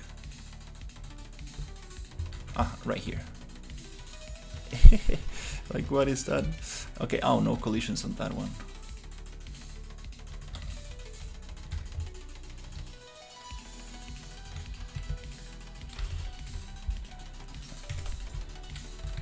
It's okay, no, it's not gonna be.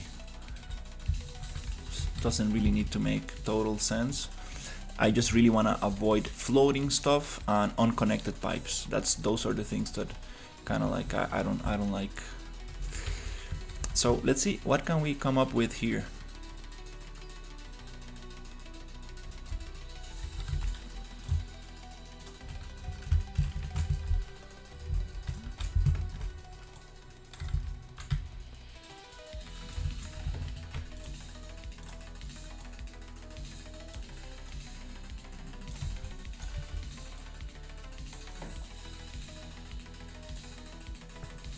Why is this so slow?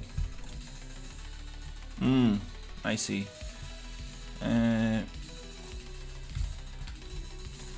These are very big pipes.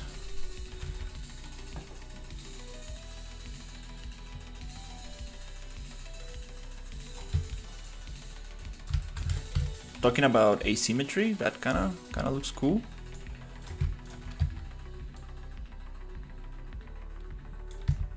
So what about having this?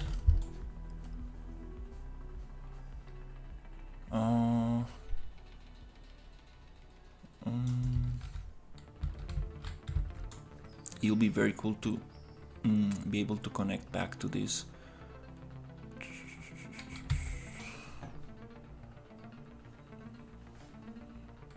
Yeah, I think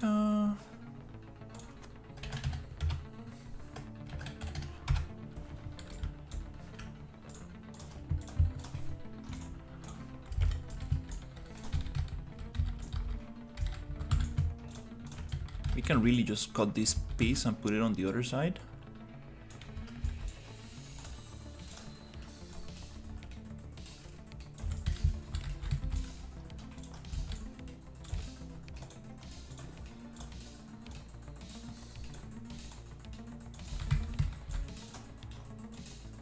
I like this diagonals going in there.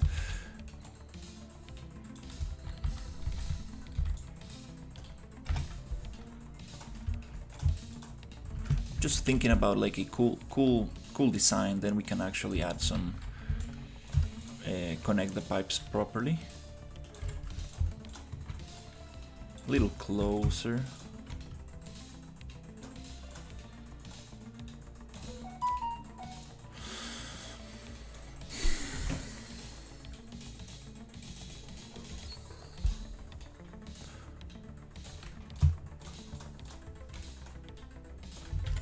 Okay.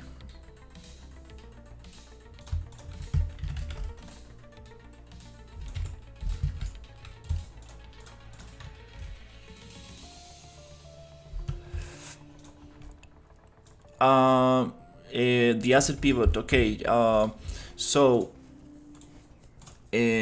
first thing you want to understand is object and world orientation. So if we make a little box here, we can snap it to location 1. So we have this here. So for example, if we make a little tiny box here,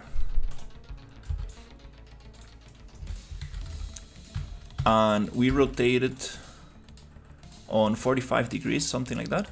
So here we are on a object orientation, and here we can change to world orientation. So the object orientation is gonna follow the rotation given to the object,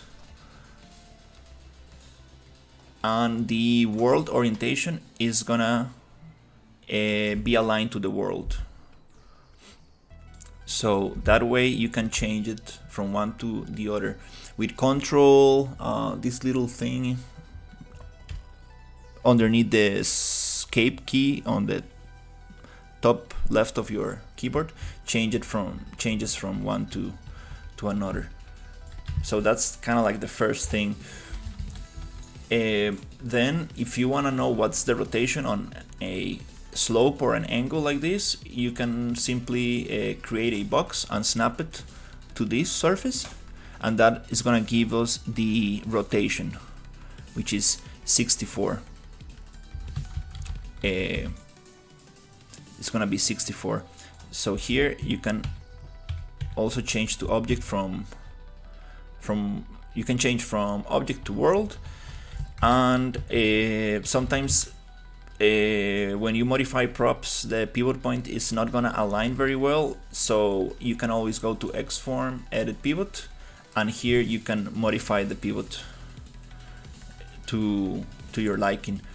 And with this box snapping technique, you are able to find the different angles on which the slope is facing. It sounds a little complex, but it just takes a little bit of practice and you get the hang of it. Definitely this stuff is really helpful. So that's how I found the angle for this, so it looks kind of like they're touching. Okay, these are totally off-scaled. I believe that we can probably make this way bigger. We don't need to have them so small. I kind of like this thing, so I'm just gonna come to modeling, Xform, merge, delete inputs, and create a new object. So in this case, right, like we are going to merge this, and it's gonna get baked. So it's important for me to know what is the angle that the pivot point is located. So I'm gonna just copy this number right here, so I can place the pivot point back in there. Edit pivot. First we're gonna merge this thing, and that's gonna reset the scale, the rotation, and everything in the mesh, and that's gonna make it a little bit harder to move around. So now I can go to edit pivot, and I can add that value back again to the X value. In that case, it's not the X value but the Y, the green. There you go. And I believe it's plus 45. There you go. So now it's aligned.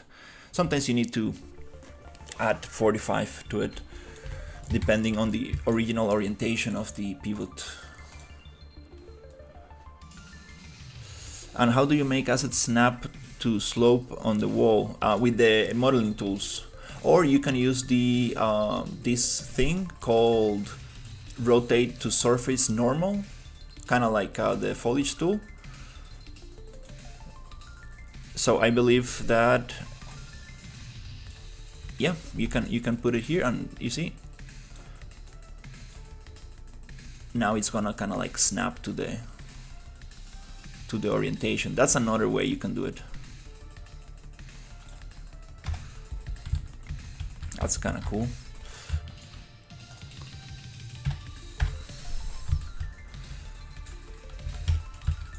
Yeah, I think we can make this probably bigger. There's no need to actually have them so small.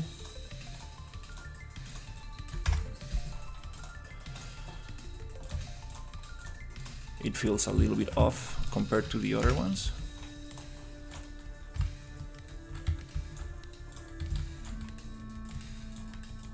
Just trying to fill in a bunch of space.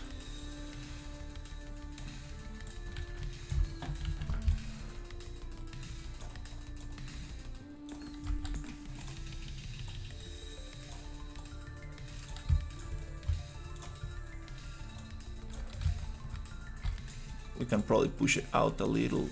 Yep. That feels better.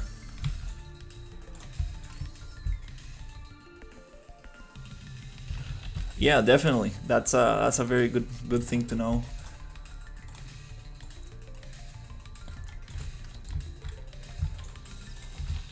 And there are a lot of other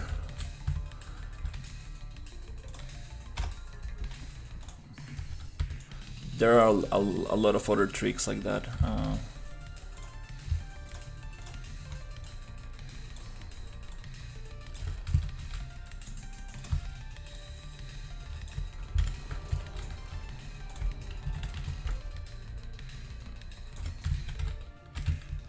That looks very weird.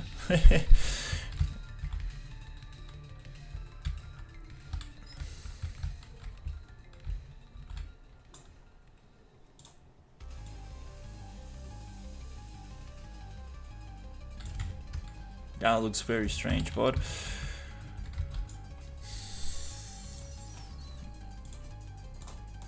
let's just keep it there to add some detail.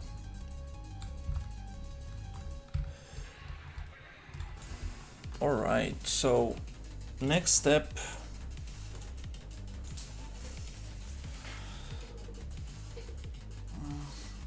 I want to work on the exterior area. So we have this thing here.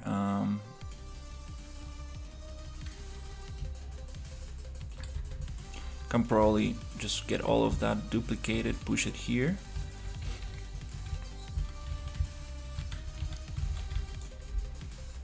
Just to finish the detail. And there's this kind of like a military fence that I want to add around this area.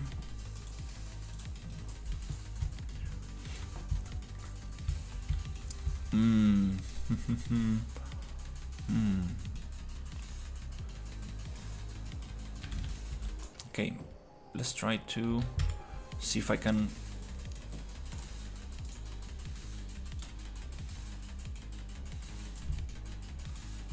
select all of that,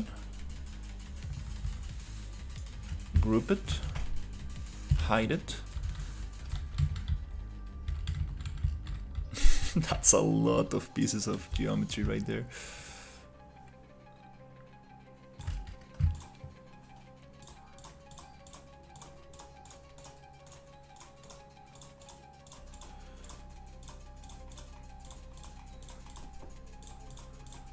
And let's unhide, shift click, regroup, Ctrl G, and now I want to try to see if we can match this up to the other side. It's barely touching on this side, so let's see.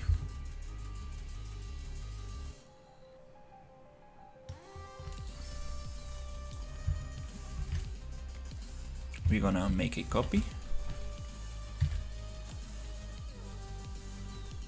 We cannot really mirror it because it's separated, so we're just gonna rotate and see if we can get it as close as possible to the other one, which I believe we can use actually this as reference. That's better.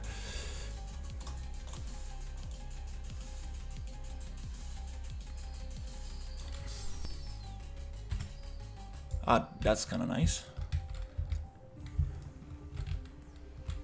Cool. So we have this. So that's the thing. Like it takes a lot of work to make like one module. Hey, how's it going, Victor 6 Games? I'm doing fine. Thank you for asking. I was connecting all of these floating assets with these concrete structures. I also modified a bunch of pipes so they actually connect to the wall somehow. And now I duplicated the whole thing to the other side. Oh, let me change this. Sorry about that. It's a sound designer that I follow. He was crunching some cabbage to get some cool sounds. And now I kind of want to fill in some space here and see if we can like actually get the fencing. I want some kind of like military fence around this, trying to work on the outside. This entrance I'm not very happy with. It does feel very strange, to be honest. Not very happy with that one.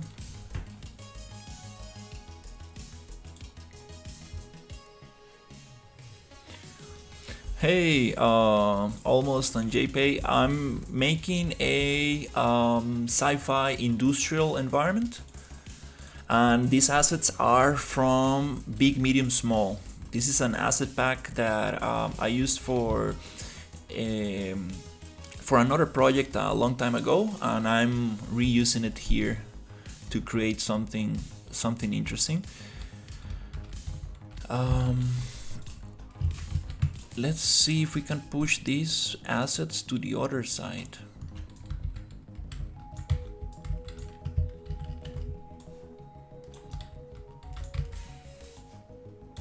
And just gonna connect them a little bit like this. And I think we might be able to get around with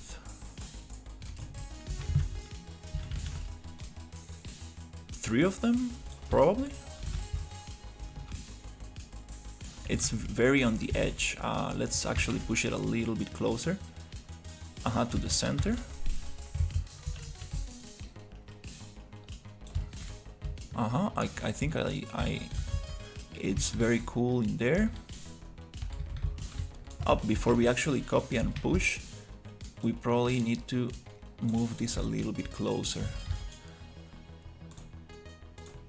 I would like this to connect a little bit more.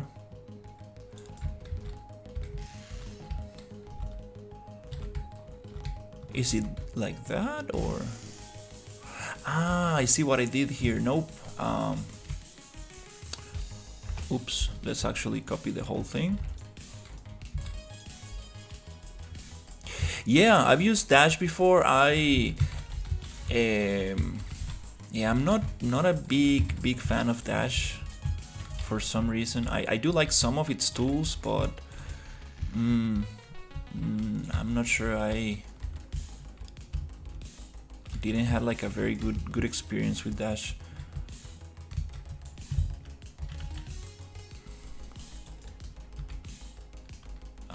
Damn it, sorry.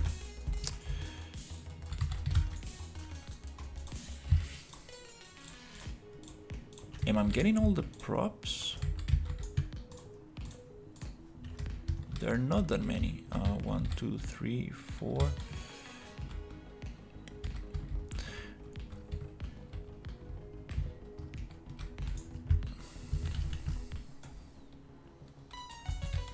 Right here. Let's push it.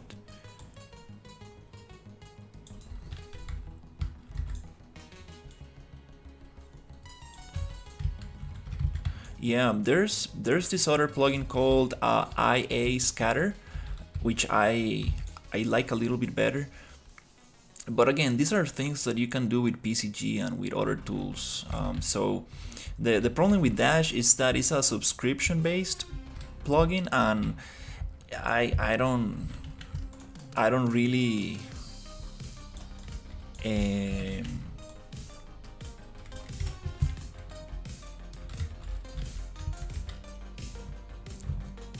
it doesn't do anything like super unique, you know, like you can achieve all that Dash does with other tools that are not subscription based. So I'm like, not sure if it's worth it. Maybe when I tried it, it was very new and it was very buggy. Maybe it's better now, but I had some issues with it. I was using it to create vines, and I was using it to spread cables around structures, and I was not really able to get the results I needed. I'm using nanite for most props. For these props that you see here, no. These props are very low poly, which causes some issues with ray tracing shadows. So I think I'm not gonna use nanite on them. Okay, these are floating.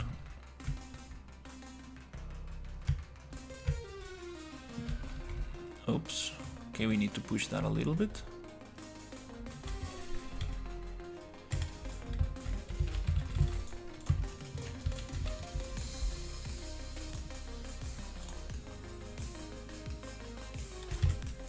And I'm also, to be honest, I'm not like a big fan of plugins. For example, like Ultra Dynamic Sky and Ultra Volumetrics and stuff like that I cannot achieve with any other tool. I'd rather use it. But Dash is just like a bunch of tools that I kind of just need to use one or two. And it's like, I'm not sure.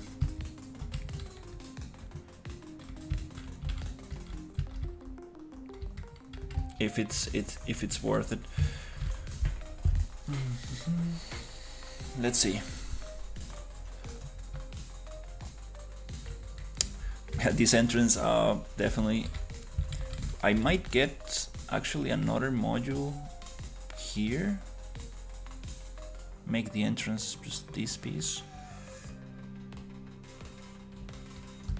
Let's see.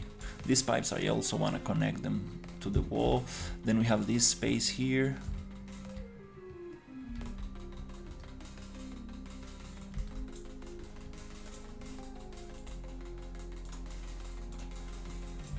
Yeah.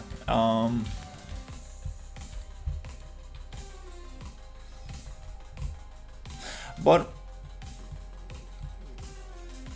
the idea is pretty cool. It's just that I will say, I don't know, maybe 70% or maybe 80% of the things they offer are like very basic stuff that you can just do with other tools. Also inbuilt engine things, like for example the physics scatter thing, you can do it with the engine itself. You don't need any plugin for that.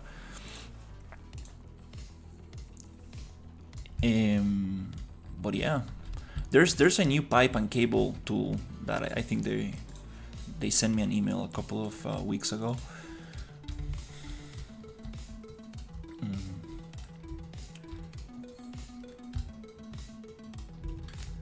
Okay, so and let's see. There are some other props here that I kind of need to work on. The scale of this is not super nice. It gets very... This is just totally disconnected. So it makes a little bit more sense. This could go around here.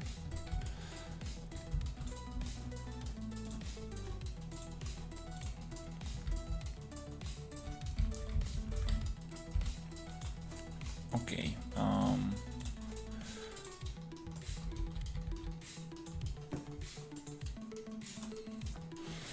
Yeah, let's finish with these props and then I will add the other ones. Let's not mix things too much.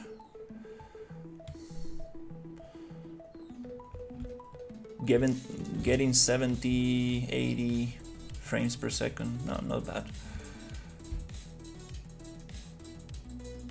Yeah, this area doesn't really feel nice. We need more of that big pipes in here coming out, so it feels like part of the same thing.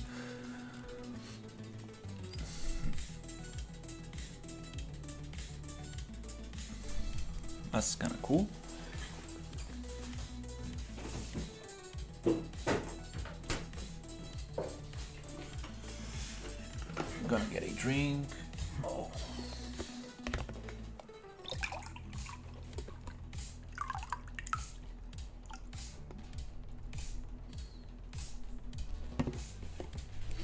But yeah, like I will be more than happy to pay for Dash as a one-time plugin. Like Errand Landscapes or whatever other thing. If it is one-time payment, I will definitely consider it. But the fact that it's subscription-based, I'm like, oof, I don't like subscription-based stuff. Because the reality is that I'm gonna use it for 1 week and that's it.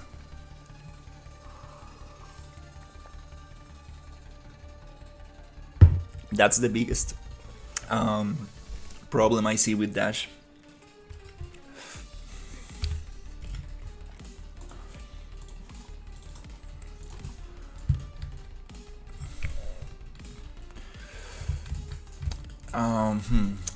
Okay. Let's see.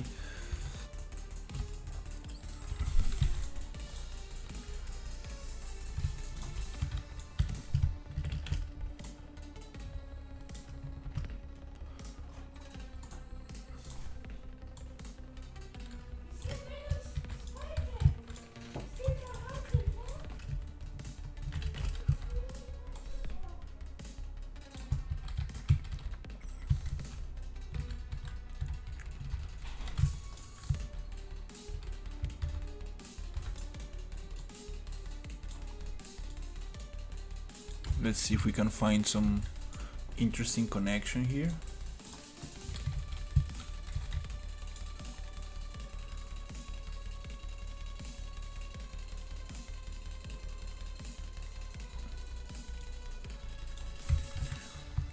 Yeah, definitely. That's the biggest thing, to be honest. That I think that they might be able to make way more sales if they just do it one-time payment. They can even charge for newer updates once per year or every 6 months or something.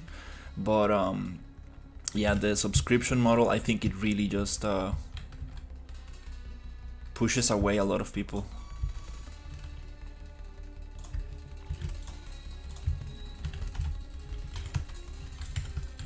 And also, I mean, if you are working on a very big project and you are going to be using that for a whole year, right? It kind of makes sense, but at the same time, if you are in a big production and stuff, there are other tools that you could be using. So it's kind of like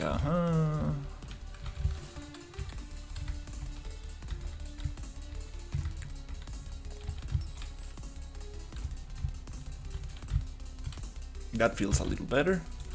Now we have this thing here.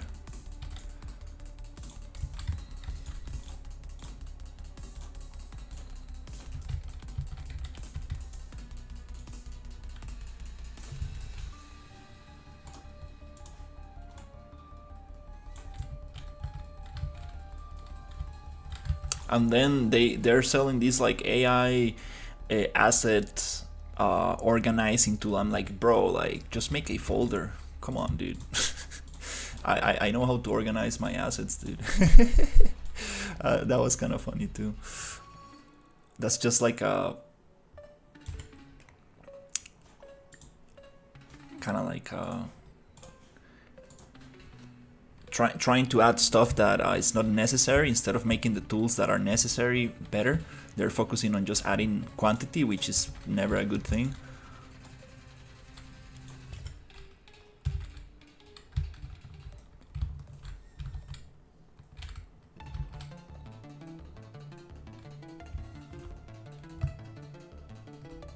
Okay, now that feels a little better.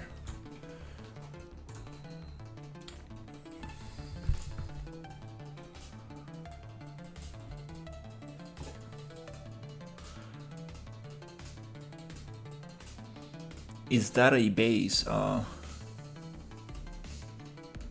I think there's a half price for the. Oh, there's a perpetual license. Oh, nice, nice. I didn't know. I thought it was only subscription based. That's nice.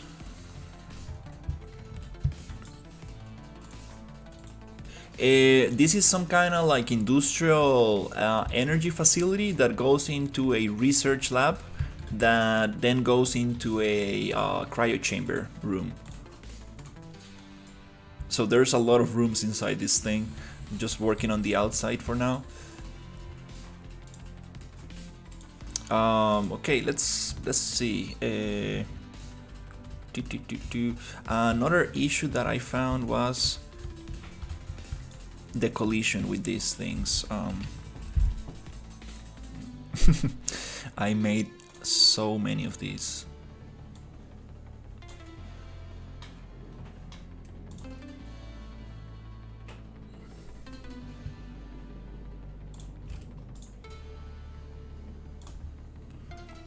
Just need to change the collision.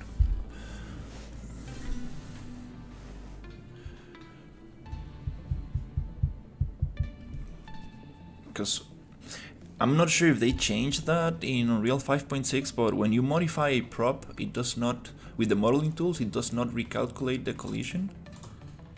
Maybe it was like that before, I'm not sure.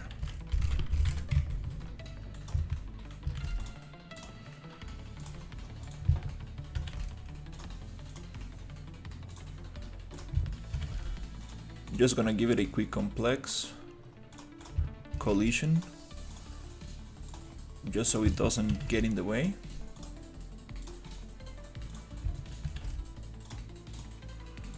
I wish I could do this with the property matrix tool, but for some reason collisions are a little different. There are some collision options, but I'm not sure if I can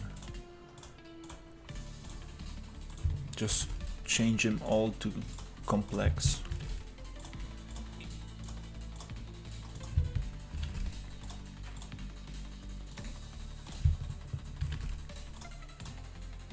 Okay.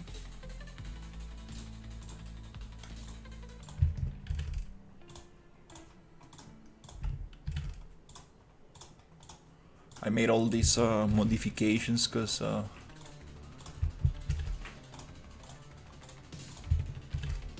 they were getting in the way of another staircase I had.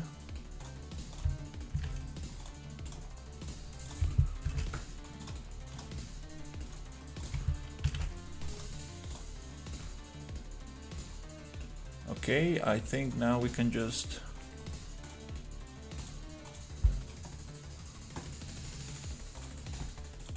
save all of them. Let's check the collisions.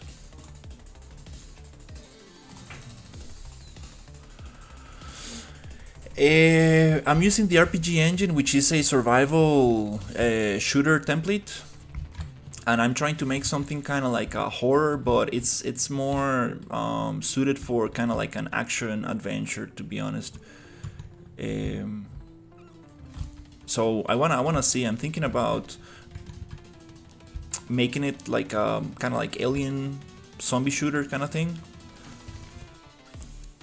Maybe we can have some jump scares and some like scary areas.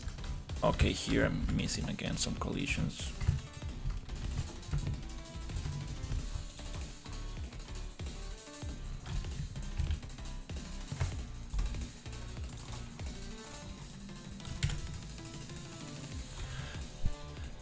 But yeah, I'm thinking.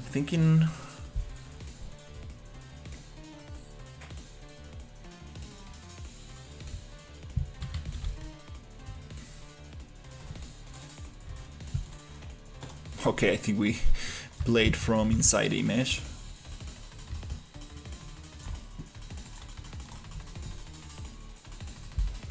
And it comes with like some enemy logic, and it has a bunch of little mechanics that I'm trying to implement and see how can I take advantage of them.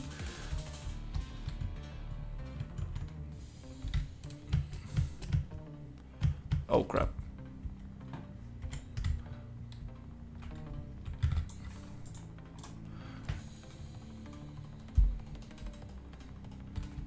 Yeah, I can also just go Alt C and check the collisions, but it gets very heavy when I show all the collisions.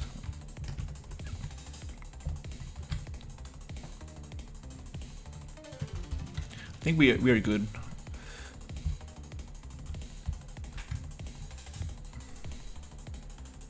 This, to be honest, all of this was just decoration, but I kind of made it playable.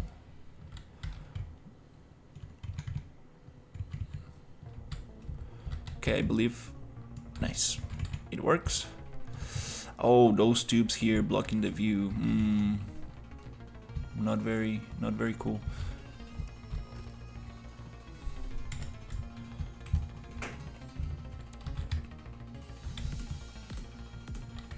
Okay, that's kind of nice.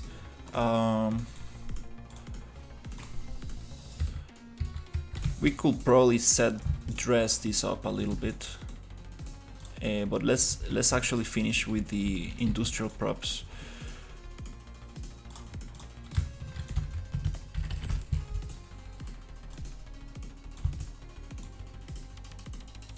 Yeah, this building, it's all separated in data layers. There's so much stuff going in there.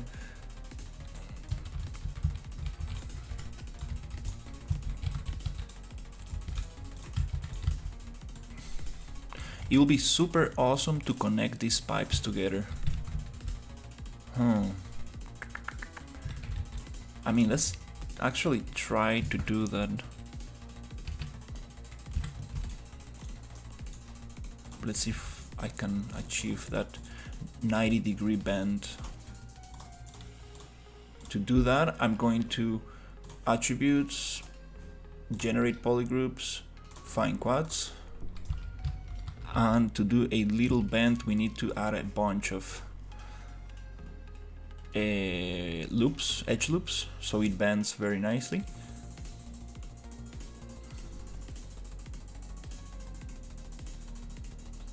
That'll be very cool. That way this pipe can go around.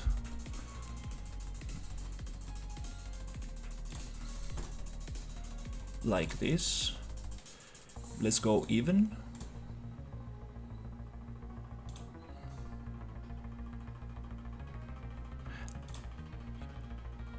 It bugs out when it comes to the selection.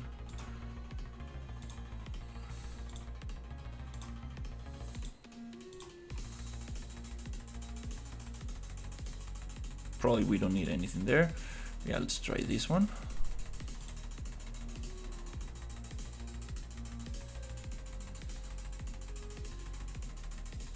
And see if we can bend that 90 degrees to connect there.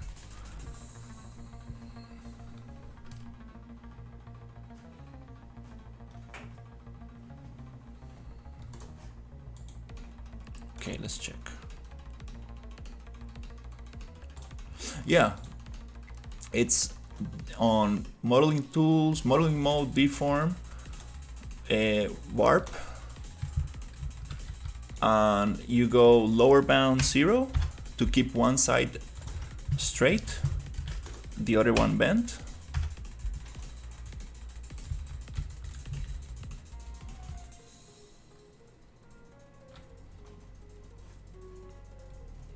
It's being a little laggy. I'm not sure. This is not super high poly. I'm not sure why is it reacting like that. And then we try to find a 90-degree bend,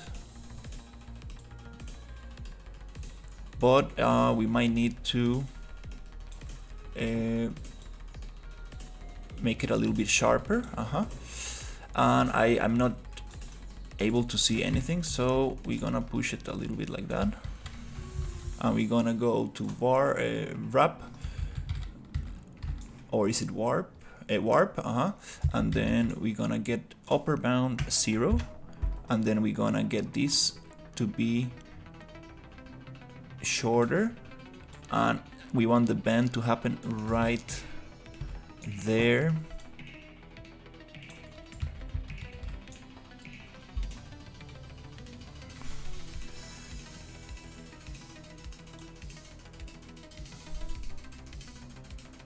So we need more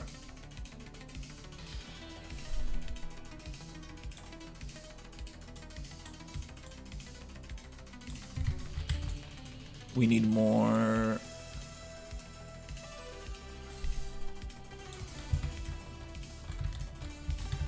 Then we need to cut this out so it does not get bent and stay straight.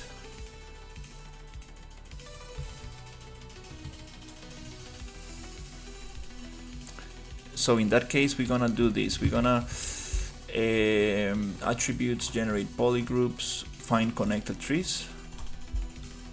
We're gonna get rid of all these other details that are going to get deformed, and we don't want that. We're gonna delete all of that and just use the cylinder, and that cylinder we wanna match it with the other one because it already has the connection here. Mario Sci-Fi Horror. Oh yeah. Yeah, more pipes and cables. That's the name of the game. Okay, I wanna select all of that. Not this. Delete that. Okay.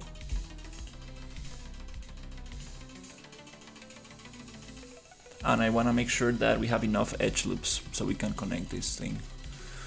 Yeah, I'm finally working on the outside of the building, and I still want to add like a military fence around it, and I think we are almost done with the building.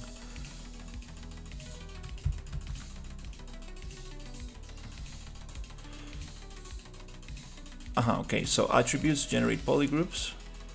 We're gonna get again quads.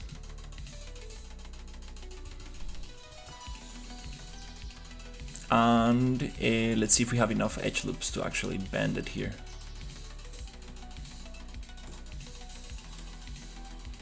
Yep, let's add a couple more, and I think it's gonna bend very nice. We need another one here, and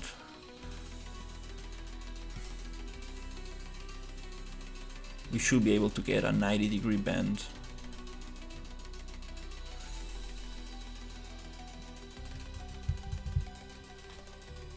Somewhere around here. Insert edge loop.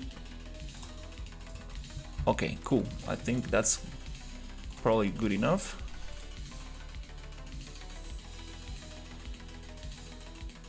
Not sure why it takes so long to perform these changes. It's not. There's not a lot of geometry here. It's not so dense. Maybe because, yeah, maybe that little details there. Okay, so now we're going to again deform bar how is it called, barb, and here we're gonna try to find the sweet spot here. Yeah, you want to keep it, there you go, straight here, and the bend starts there, and we're gonna see if we can find that 90-degree cut. Actually, why don't, maybe if we do 360 and then we just find this, the place where we need to cut. I think that's a better angle. That way we ensure that it's 90 degrees. Yeah, let's go with that.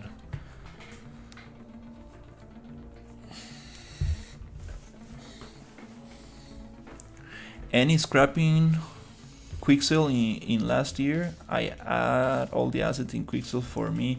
I have multiple good items free. I mean, Epic Games gave all the assets for free. I mean,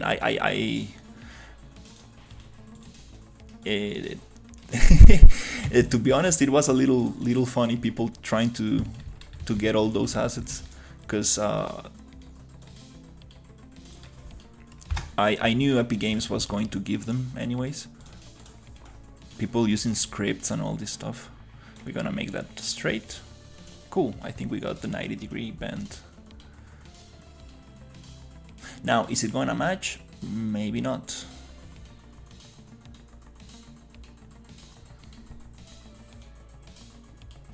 Wow, does get stuck a little.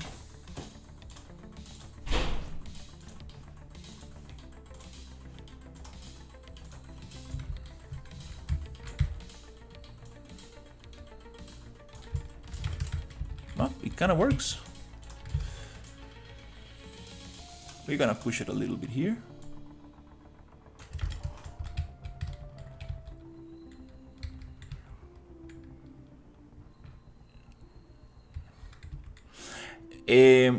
The thing is that when Fab came out, they moved all the Quixel Megascans from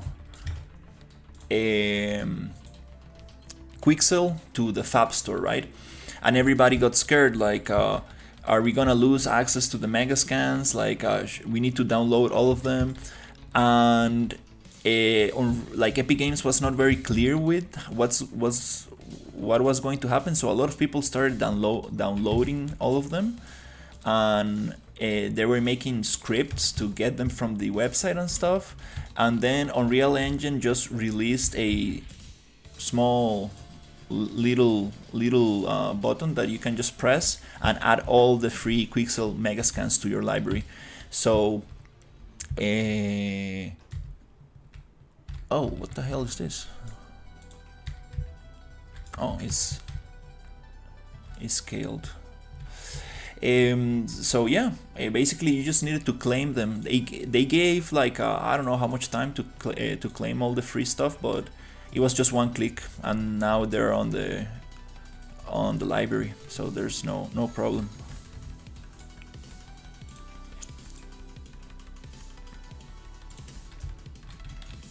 Yeah. People just freaked out about it.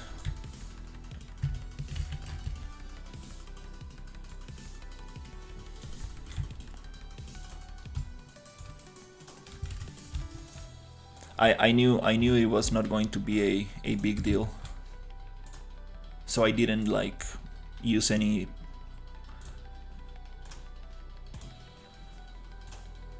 script or anything to get those.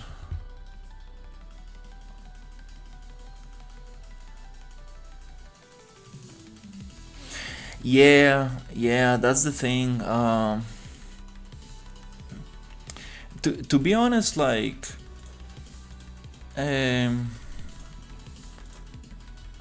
yeah, to be honest,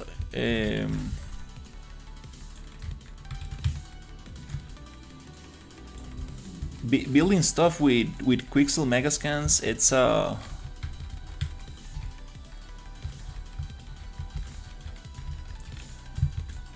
it's nice, but it also requires a lot of work to put stuff together. It's very hard to make sense of all those assets and use them in a kind of like a coherent kind of way.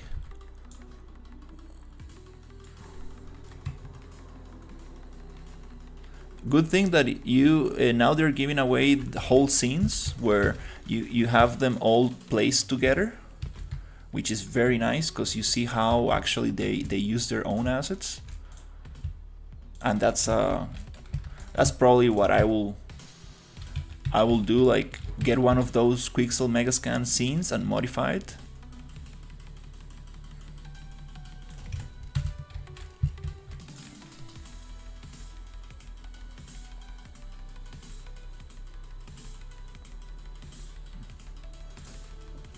Yeah, if you just started out, don't worry about it too much. I will just pay attention to the free assets that Unreal gives every two weeks, and you will build your library very quickly, and you will have like more than enough to build stuff.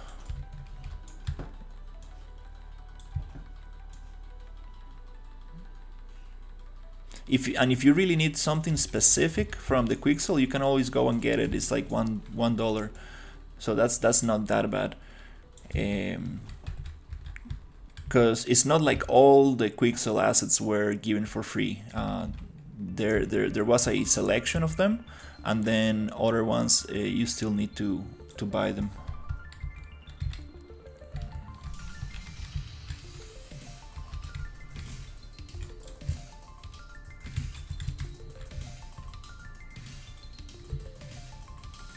Hey, Alex, what's a map?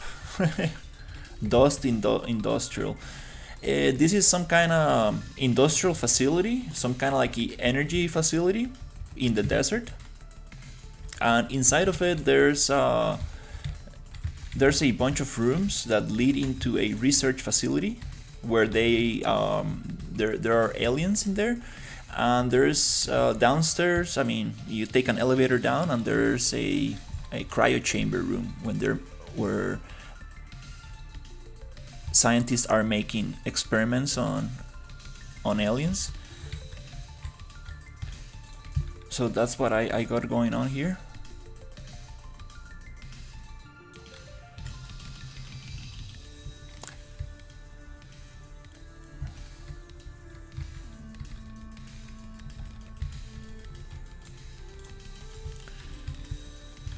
Yeah, don't worry too much. Don't worry too much about it.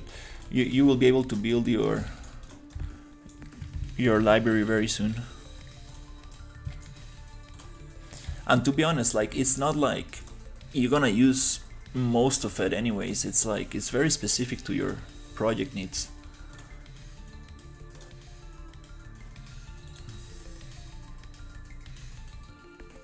Is Dust 2 future?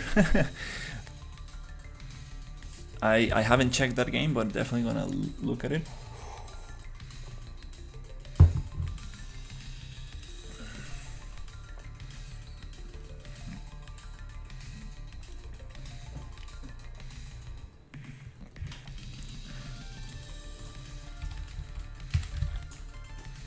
I'm just gonna push these things a little bit closer here.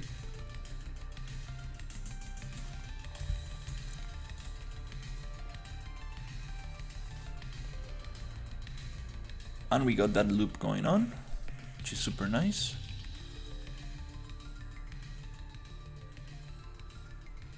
It will be nice to get some sand on top of this, since there is like a strong sandstorm.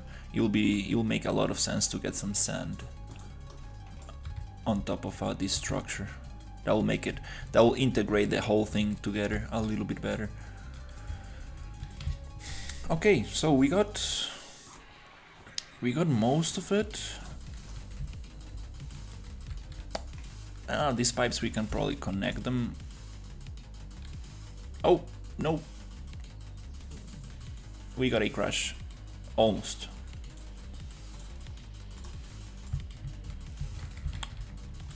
Okay.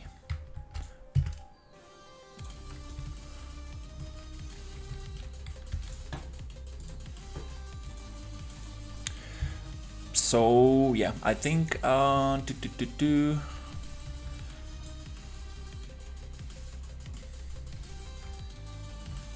probably we can set dress a little bit the outside of these,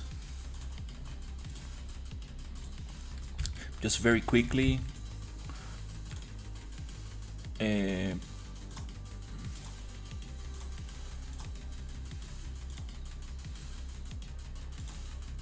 There are so many cool props that I could use, but here I want to keep it more like,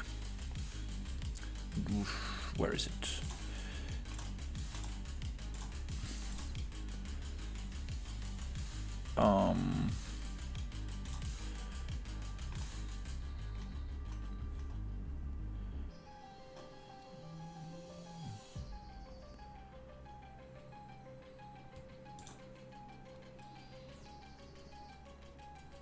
Set dressing, Okay, here we got some very cool stuff to just fill in the space. Gonna drop some of those things in there.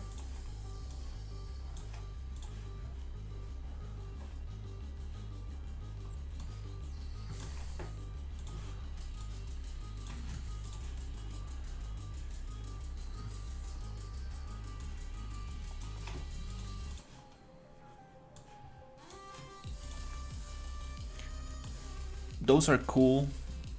These are cool props to add more depth. These are not going to be functional, but I think that might look very cool.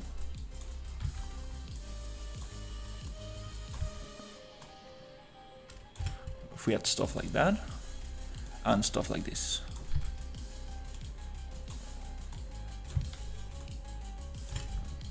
Fake doors. Always nice. This is huge. And we got a bunch of little lamps, little things like that.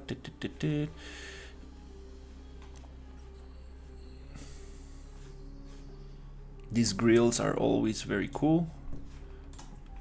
And then we have these other ones that I haven't used too much outside, but we could probably add some of that.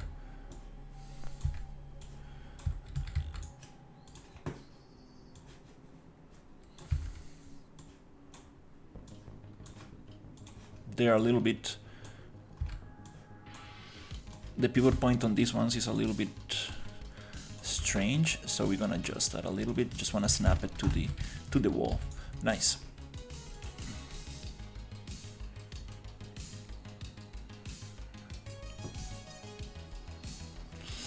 Yeah, I'm not sure if this game is gonna run on a 2000 card. I mean, you can always go and put it on low settings. It's gonna look like this. No, I'm joking, but yeah, I'm not sure if this is gonna low on lower end.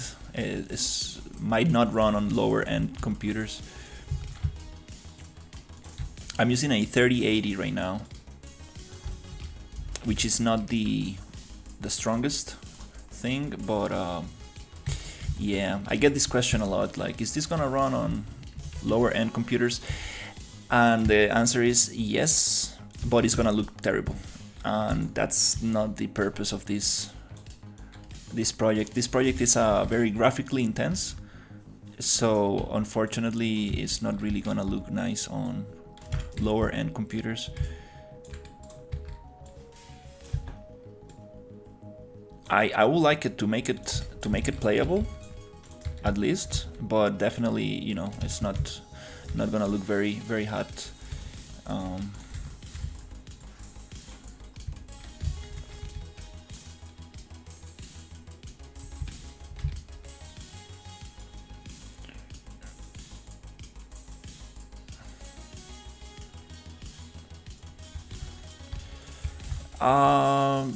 I'm not sure, to be honest, how to test for lower end computers. I guess making a build and testing it on like a laptop or something, or kind of like if you have a friend who has a lower end computer, maybe test it on that computer.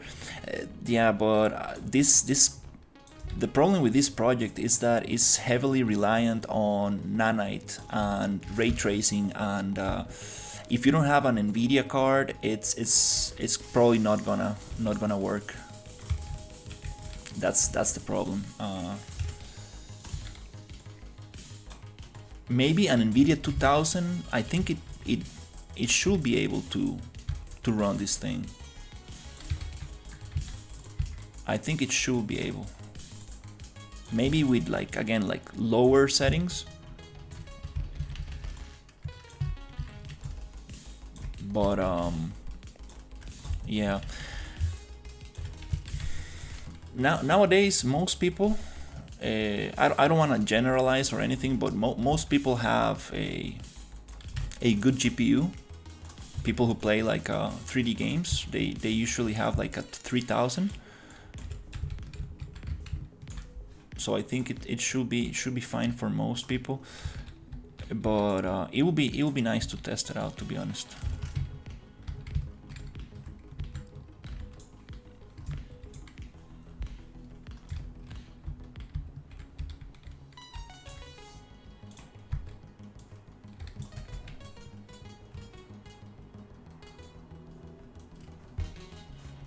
Oops.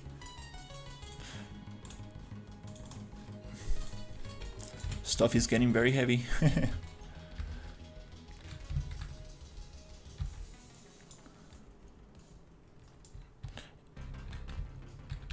You mean the props?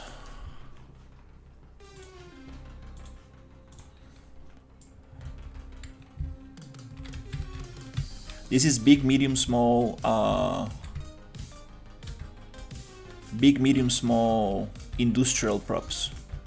Some very cool stuff. Unfortunately, not all of it is scaled properly, and you get these floating stairs and a bunch of things that I would like to get working. I think this was probably designed for cinematic purposes, for kind of like a set dressing, far away props. It's very low poly. I need to recognize that. The assets are very low poly, and that's very awesome, but not all of them are functional when it comes to scale.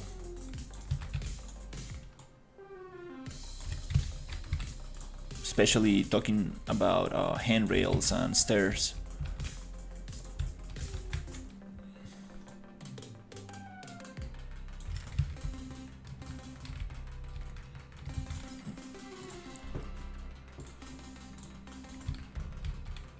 Okay, cool. Just trying to fill in some gaps in here. Wow. Just going Control C takes a lot of time. I think we might need to reset the scene.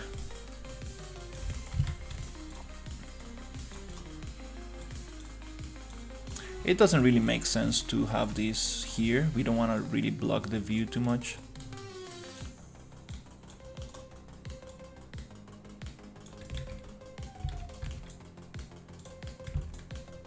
Diesel punk, that's cool. Yeah, I'm mixing a couple of different things.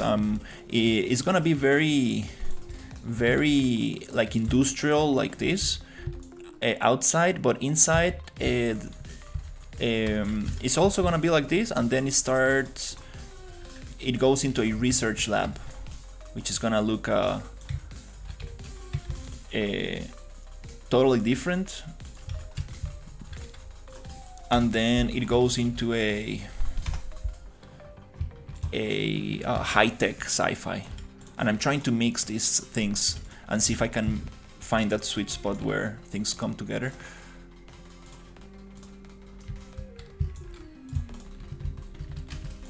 Yeah, the inside of this is it's very crazy.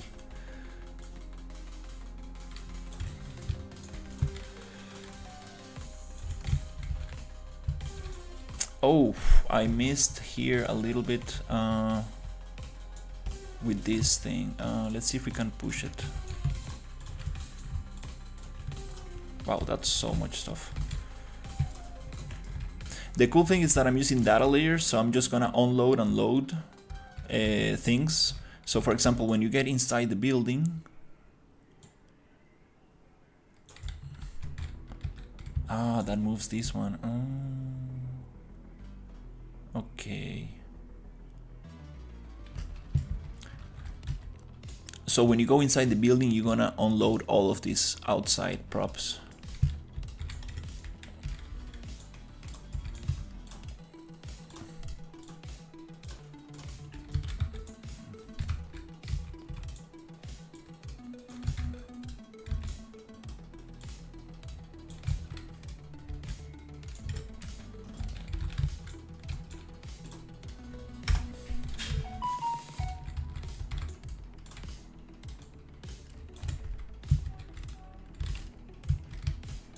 Yeah, we need to connect those. They look a little bit off.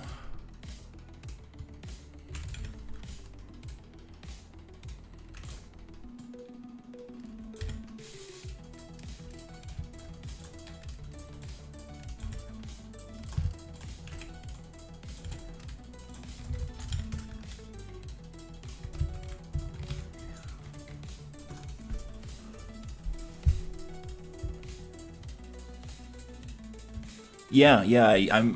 That's what I really like kit bashing stuff and trying to merge things and make it make sense. Like when it's not visible, unloaded. I'm not sure what the correct term is for that. It does it does it automatically, but you get this thing, right? You see those beautiful mountains in very far away. You play from here, and they are spatially loaded, meaning that if you are not inside the cell, the grid, they get unloaded. So you get these, they disappear.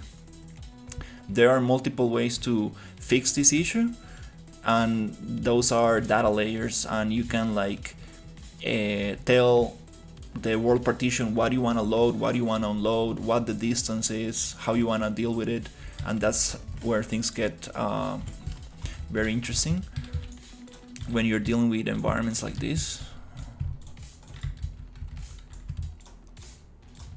Oh, I just realized this is not placed in the right stuff. So it does it automatically, but it's it's not exactly what you will want. So you need to definitely play with the configuration. You can have it especially loaded unchecked, so it's gonna be always loaded, but again you're gonna have like a huge nanite landscape loaded, which is not that bad because nanite when it's very far away it goes very low poly, and that's probably the solution I'm gonna have for the landscape. But landscapes cannot be part of data layers. You cannot put it inside a data layer. So if I go inside, I will always have the desert loaded outside, which is I'm not sure. I'm not sure if I'm gonna have that. I need to test it. Might work.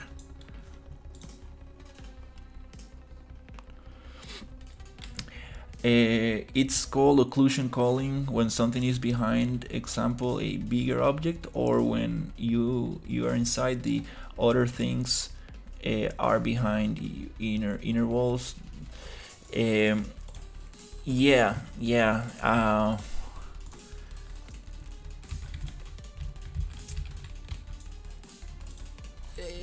Let's say it Unreal handles most of it automatically, but it's not always gonna give you the best visual result. You're gonna have stuff popping up, popping off, and you're gonna have stuff disappearing where you don't really want it to disappear. So there's where you need to go in and really make it work as you would like to. But yeah, there's a lot of tricks going behind the hood to make this run in real time. It's getting every time more friendly, more, let's say, easier to deal with bigger scenes, bigger geometry.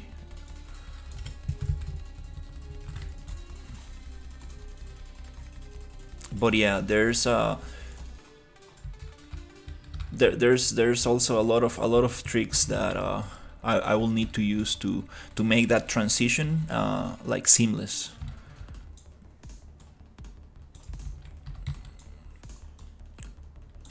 You know, foliage, it kind of like works with this kind of like occlusion thing. So you have this foliage popping off and popping on all the time, and you're able to change the distances on which that works. But the cool thing about data layers is that you can really control it. You can tell Unreal, this is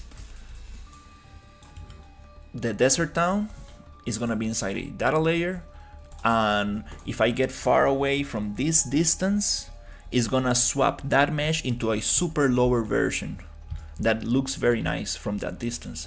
But when I get closer, it loads the real desert town. And if you do that properly, you should achieve a seamless visual experience where you don't get to see things popping on and off, which is not easy by any chance, but by any means. But that's the goal, to achieve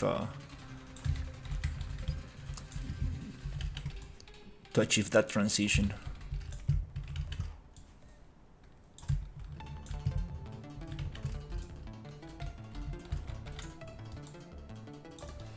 Oh, I forgot I was going to have stairs going up there. Oh, yeah, we need to see where I'm going to add those.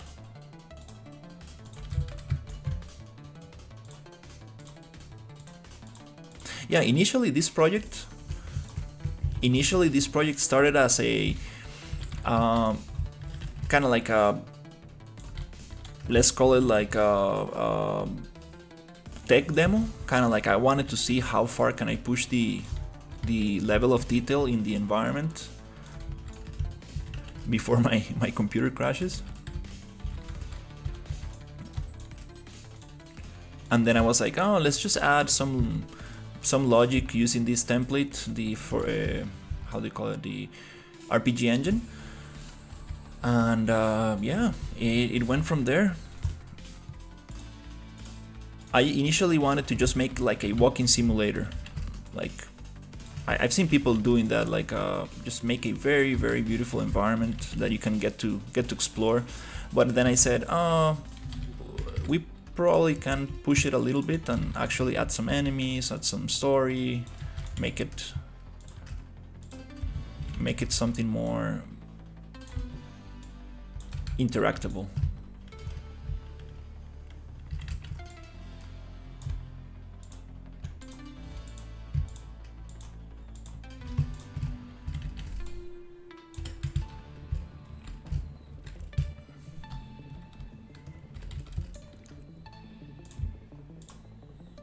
Yeah, this is a huge space.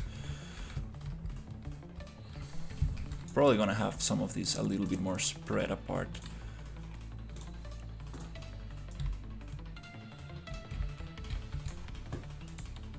This could work very nice for maybe like a night mission, the outside, where you need to like snipe some enemies. That would be very cool.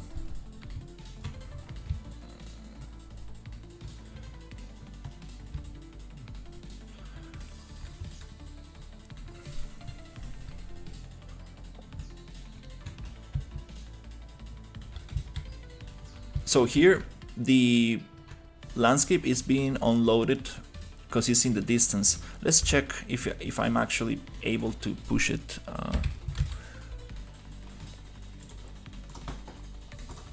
Okay, let's see if Nanite actually lets me do that. We're gonna grab all the landscape and we're gonna go spatially loaded, and we're gonna uncheck spatially loaded, meaning that it's not going to be loaded based on the character position. It's always gonna be loaded no matter how far it is from the character, from the player. And hopefully those triangles that are very far away are going to be very low poly. Because the idea of Nanite is to reduce the amount of triangles based on distance. So we should get just a nice silhouette, but it should be very, very performant. That's the whole idea. It's gonna take a little bit because the landscape is a little bit big, but let's test this out.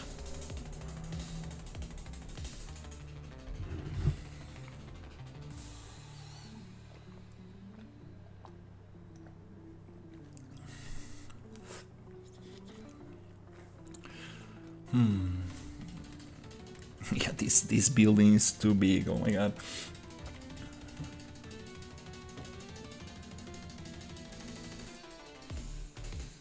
Hey, we got another person joining the Discord. Let's check it out.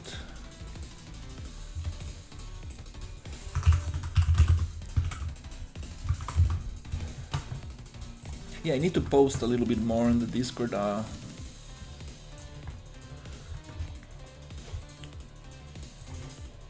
There's a bunch of cool stuff that I find in the internet. I found this alien isolation state tree logic tutorial, and then there's this other game that I found very interesting.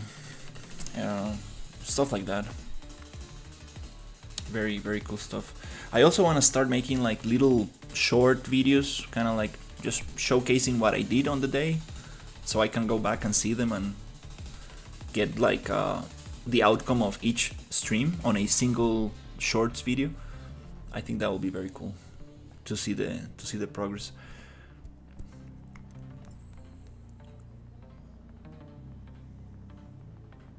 Yeah, sorry, this takes a little bit of time to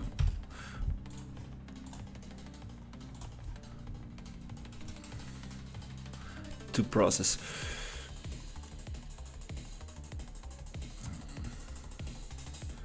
So yeah, I think hopefully today we might be able to get most of the outside of this area. The other areas are pretty good. So I think I should be able to start actually working on the logic, on the story, everything. That's not the environment. I've been doing world building, kit bashing, just too much. It's time to actually work on the game. I mean, the environment is like a very big part of it, but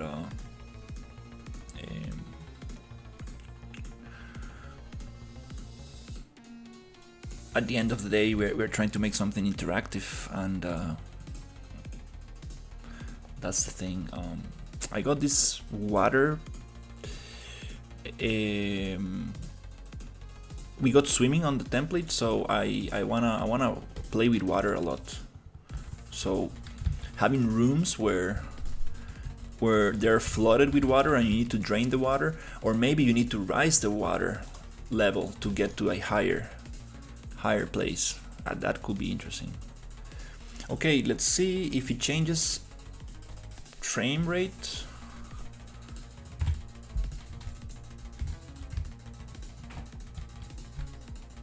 Yeah, we're getting about 65, almost 70.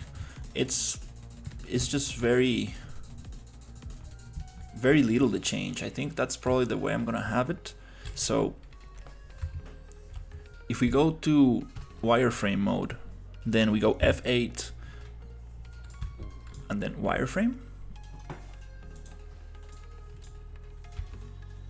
Oh, I cannot do wireframe from here? Huh.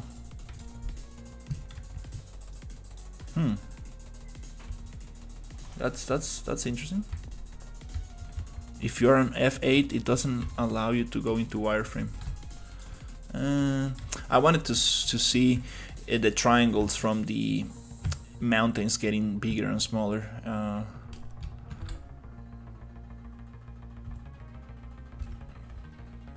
I think we might be able to see it here.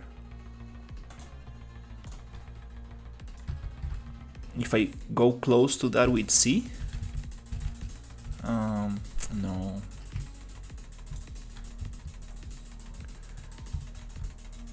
Yeah, I was able to look to check this out. I don't remember how. If we push it away, I forgot how to. But anyways,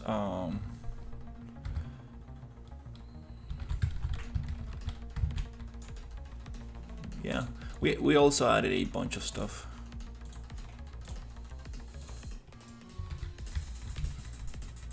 Again, these are very low poly props, to be honest.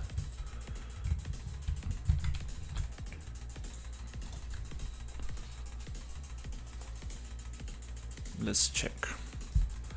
Okay, yeah, now we can see the environment. Yeah, it's not running bad. 60, 70. No, I don't see any change in frame rate. So we're gonna keep it loaded.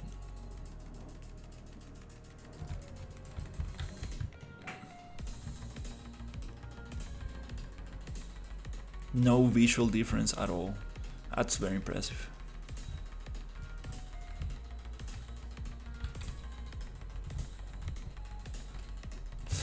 Wow, I would really love to add like a jetpack. Oh, we're gonna crash.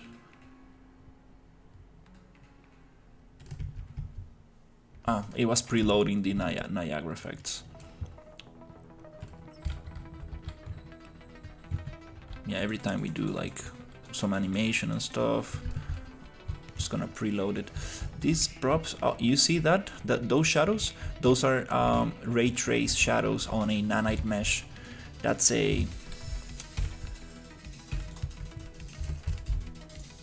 because this is nanite, and it's kind of like a low poly. It's getting the shadows from the low poly version, so you get that very weird shadows. When the props are not very high poly, it doesn't really make sense to make them nanite, to be honest.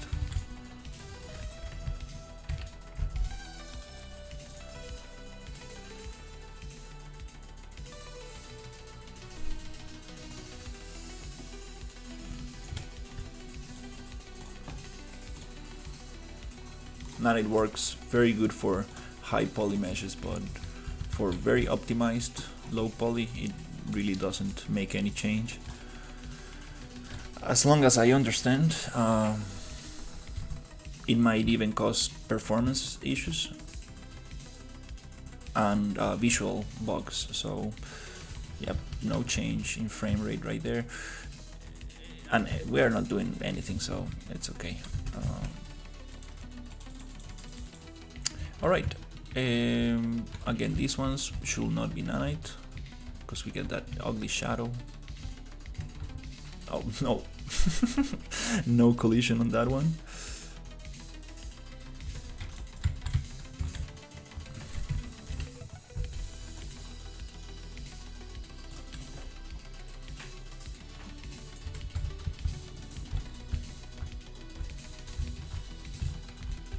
Alright. So that's very cool. Let's see. Hey, I'm making a industrial facility.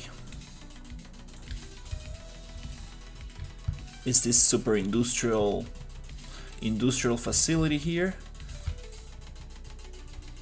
and I'm trying to set dress a little bit the outside of the building. Inside the building I have a bunch of other rooms and stuff. So I think we should probably add a little bit more detail here. And the top floor, we could probably add a little staircase that goes up. It's nice to make the whole thing kind of like interactable, playable, traversable. So yeah, let's just copy a bunch of props and see if we can fill in some space.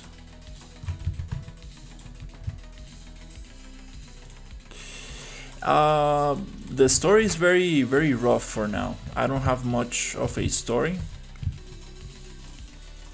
for now.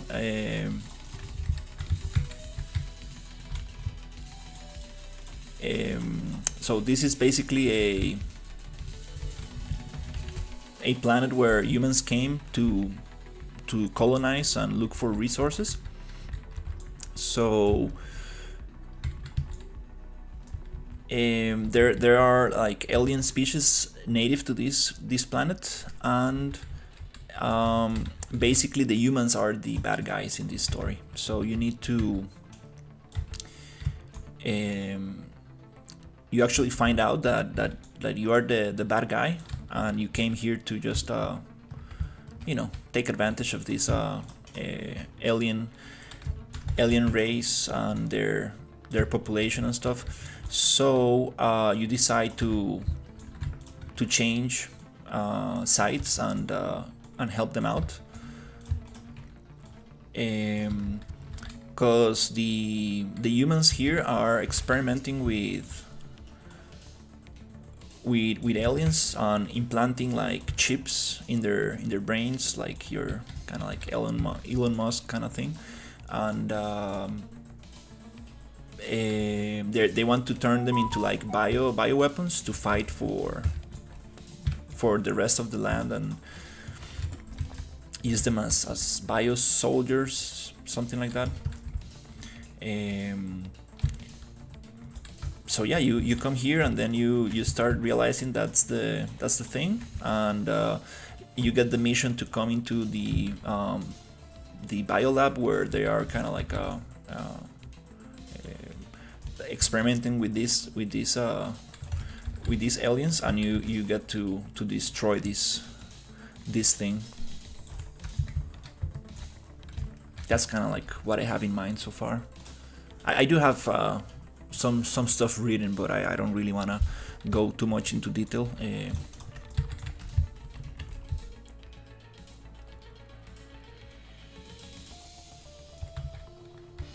I made a build a couple of days ago and it was almost 7 gigabytes. I'm trying to keep it under 10. Trying to keep it under 10 for this area. So this is I'm trying to focus only on this stuff. There might be a crash site and there might be a desert town, but I'm thinking maybe I can just get away with making a some kind of like comic style to tell the story. So maybe those parts are not going to be part of the playable game, but just I'm gonna get some cool renders and kind of tell the story. But the main gameplay is gonna happen here. You need to infiltrate into this facility, and you need to destroy the cryo chamber room, which is is deep in here, inside this building. It's there's a lot of room, so I want to add some mechanics to it using the RPG template. So it comes with a bunch of logic and bunch of things that I want to add. There's swimming, there's toxic gas, and a lot of things that I could implement to make it a little bit more interesting. And I want to see if I can get at least like I mean, an hour of gameplay will be very good, but at least 45 minutes, that will be very, very cool. Hey Cello, how is it going? You said survival style game, you mean vampire survival gameplay style? No, this is like a RPG shooter survival template. So you basically can craft items, modify weapons. You have your water and food kind of. You can get hungry and thirsty and stuff, and if you don't feed yourself, you basically die. And then there's some basic combat. It's more like a shooter game, so I want to make it like a little bit like a horror game, but I'm thinking it kind of like works better for some kind of like zombie alien game where you get to kind of like kill a lot of enemies. I kind of want to make them more, what's the word, I want to make them a little stronger, so each fight is more interesting and a little bit longer than just a kind of like one shot. But I'm still debating what should I do.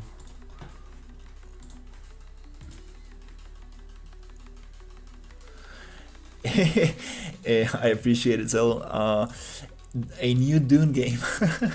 It does have a lot of mechanics similar to Dune, and there's also base building coming up and chaos destruction, but I'm not gonna use all the mechanics. I'm gonna try to use what I think it makes more sense and try to tell a small story. And it's also a co-op multiplayer template, so I could make it co-op, but that just really also complicates things when it comes to like you know, the game logic, not so much the blueprinting side of things, because we have most of that already made. I just need to replicate all the other things that I am adding to it, which I don't think is gonna be so hard based on the logic that I already have. But I think it might work better for a solo game. I appreciate the follow. So yeah, that's kind of like the goal. Right now I'm just working on the outside stuff, and I kind of want to show the interiors and stuff, but we need to do some cleaning before that. We need to add everything to a data layer. Let's actually do it, because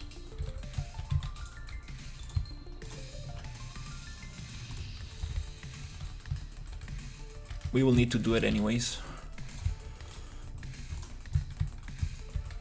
So all these little props that I have here, which are not that many to be honest, I'm very happy with how data layers work. They kind of, if you copy paste something that is already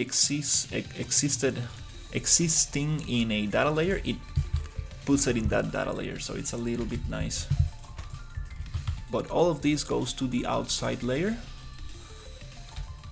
and that's gonna be unloaded once we get into the rooms. And I want to add a little military fence and some military trucks, and for the outside kind of thing, some cool lights and stuff like that.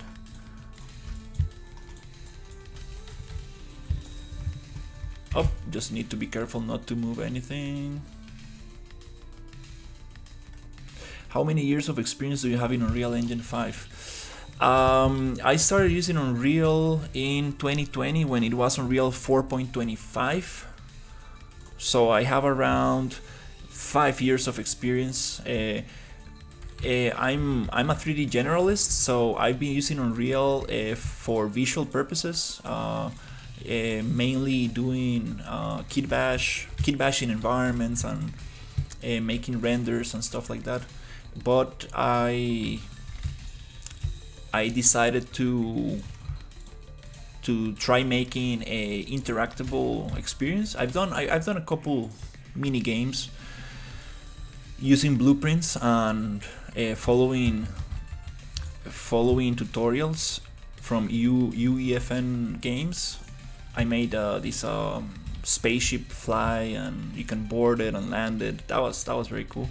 And then I took a course from them, and I made a top-down action adventure kind of game, kind of super simple, but that was very cool. And then I tried to make something similar to this using another template, a little bit more more basic template, but I mixed it with the advanced locomotion system and the action adventure locomotion template, and it just got very messy. And I decided to put that project away. But it's kind of fun because I'm kind of like remaking some of the ideas I had in this one. Have you already released a game, or this will be your first? I haven't released any games. I worked for I have worked with couple indie I worked with an indie studio in Germany, and I worked with other game developers, but none of them have released their games yet, so it kind of sucks. So I'm not able to show stuff that I've done, and I've done a lot of blocking out, which is things that might not, you might not be able to see exactly on the end product. But hopefully I will get to release a small demo, small experience for this. And also I got another project that I'm working with a friend. It's a very tiny little game, and hopefully that will be also nice.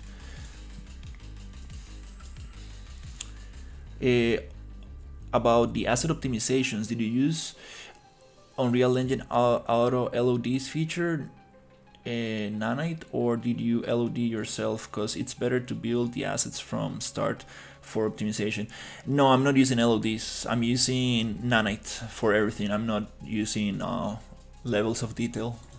I'm not a big fan of levels of detail. So it's all Nanite. Some props are very low poly and they don't need Nanite. But no, I'm not using your typical LOD hierarchy.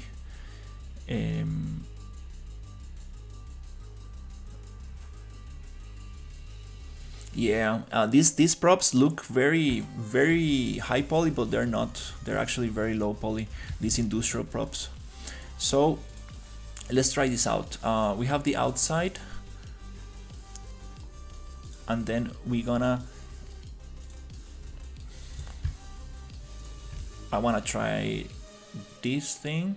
We're just gonna data layers are kind of interesting because you can like make them visible, invisible. You can check them, uncheck them, then you can unload them, load them, or activate them. So it's a little confusing, to be honest.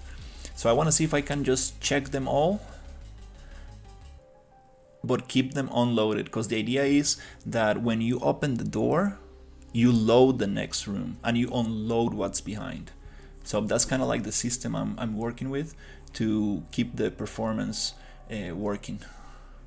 Want to give it a try to see how to see if it works. Now I just turn on all the data layers, which is hopefully it doesn't crash.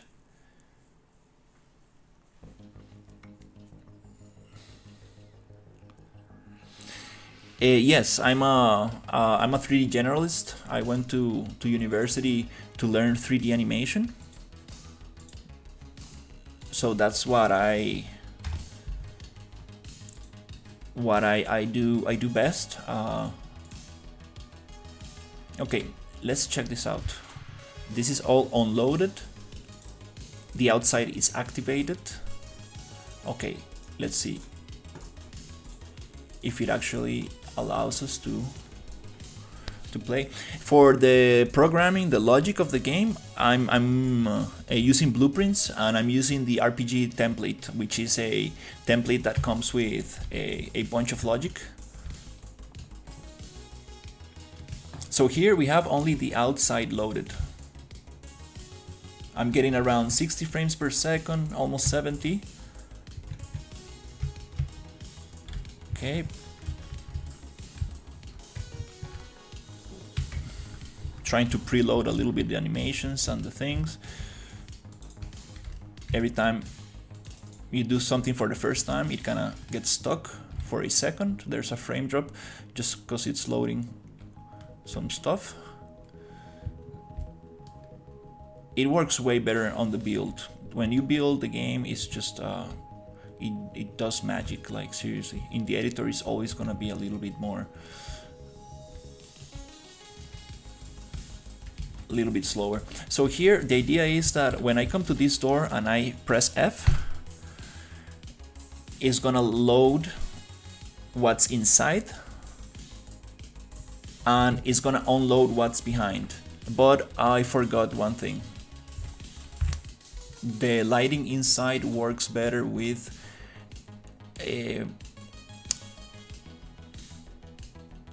this preset, Sand Dust. Yeah.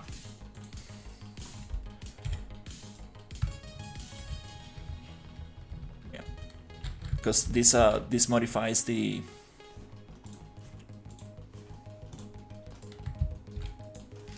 exposure and the volume fog and a lot of things, so we need to use this preset for the interior lighting to work properly. So we come here,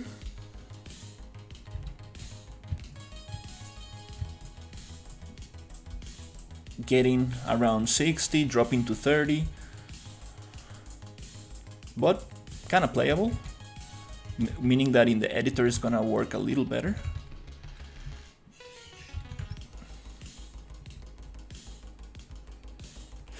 I'm using a 3080 NVIDIA Ryzen 9 processor and a bunch of RAM. It's like a very good computer, but not the strongest. So here you get into the building, and once you come in, it unloads the whole area outside. We're getting very bad frame rates right now. I hope it's not because I made the landscape Spatially loaded. Okay.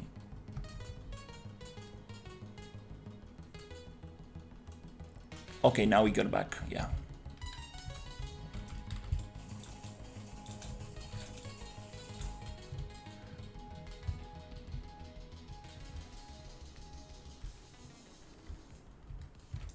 Okay, it's working very nice. We are getting some frame drops here and there, because the enemies are not very optimized. These models are a little bit heavy, to be honest. And the textures on these weapons are also a little bit heavy.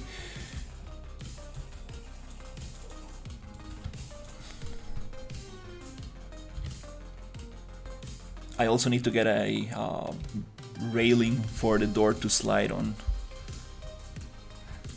I made these doors to open super slowly, so you don't see to get the loading behind the door. Sometimes it works, sometimes it's not. Top level, not the average gamer setup. No, not the average gamer setup. Yeah, unfortunately, I'm not sure. You might be able to run this game in an NVIDIA 2000, but with low graphic settings, and it's not gonna look very hot, to be honest. So that's the thing, to be honest. It's a very graphically intense game, so that's the problem. Here we unload area 1 and load area 3. And sometimes in the editor it does take a while to load.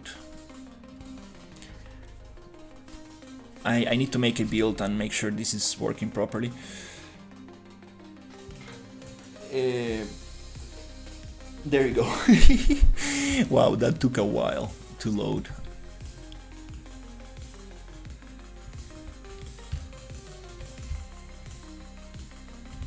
I can also break these data layers into smaller chunks, so you don't. Yeah, the loading speeds are going to be way faster.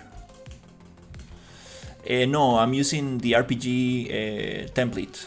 It's a blueprint-based project, and I'm building on top of that.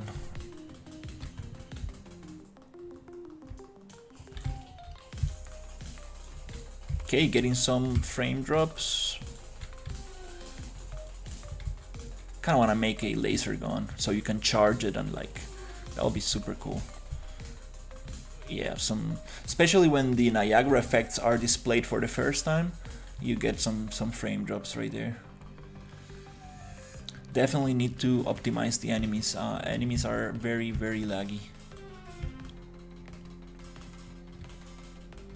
I really like this room.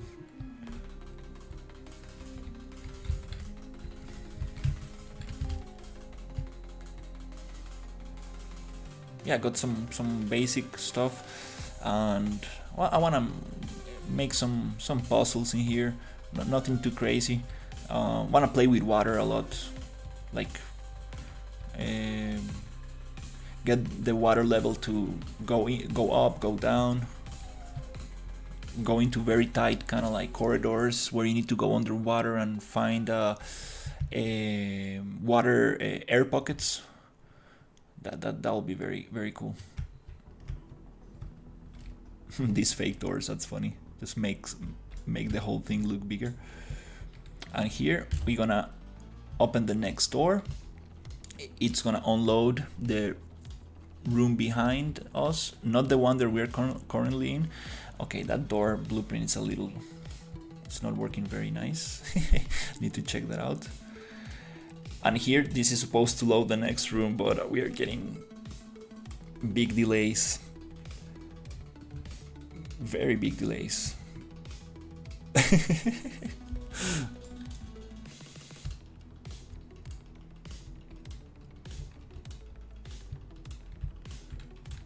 I don't believe LODs are better than nanite, like old school LODs.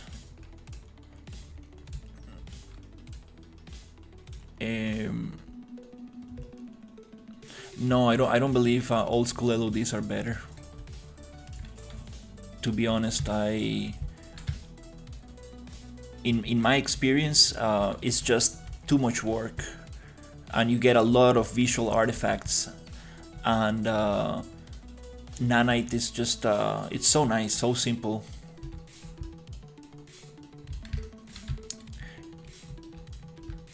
Again, you cannot expect to load this whole thing in at once. You cannot go crazy like that. Nanite is not one-click solution. That's why you need to use nanite with world partition data layers and just load as little as possible. That's kind of like my advice on it. I don't really like LODs because you get a lot of artifacts, like visual artifacts changing from lower LODs to higher LODs, and I just don't really like that.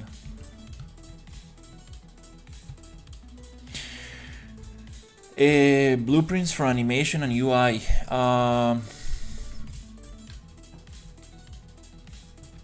For animation, yeah, for animation, I think if you wanna learn animation in Unreal, you should learn the GASP animation template by Epic Games. That's kind of like the motion matching, like that's kind of like the latest and hottest thing,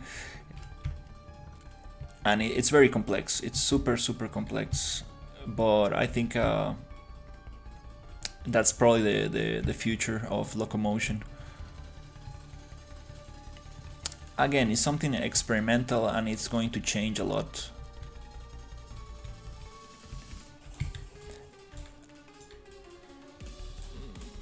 Okay, this guy got me. Yeah, enemies are very buggy. Nav mesh is not working properly. There's a lot of work to be done. That's what I'm just trying to finish the environment, make sure that it runs, that I'm getting like decent frame rate, and then I'm going to go full into logic, just trying to make things work as good as possible. And for UI, yeah, I'm not sure if I know anybody specialized in UI. Oh, there's a little gap right there.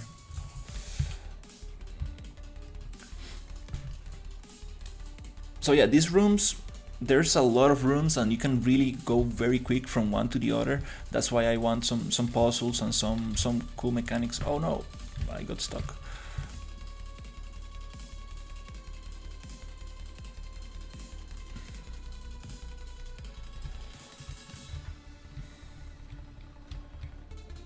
But yeah, probably if you look in YouTube, there should be... Oh my god, this guy just shooting me from nowhere. I need to be careful with the spawn, because yeah, there's a lot of little things. From here on, the nav mesh just didn't it stopped working.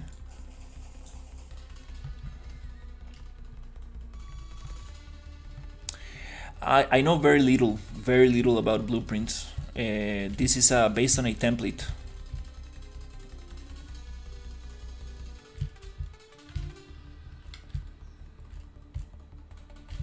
Those are a little bit buggy. Now the nav mesh decided to work again. Yeah, some freaky stuff right there. I really don't understand the nav mesh recast, like why. It gives me a different result every single time. I cannot replicate it. It's just every time is different. I don't really know what's going on. That's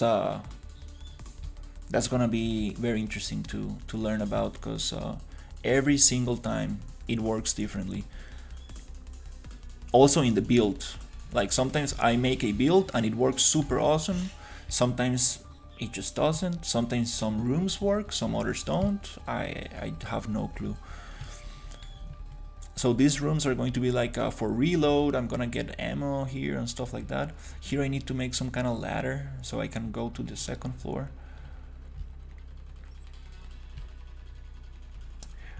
how you implement your triggers. For new mesh, press P and the new mesh path. I don't know if you do this. We got some mesh splines. How do you call it? AI splines where the AI follows. Oh my god, I'm getting terrible frame rate. Let's give it a second so it breathes a little.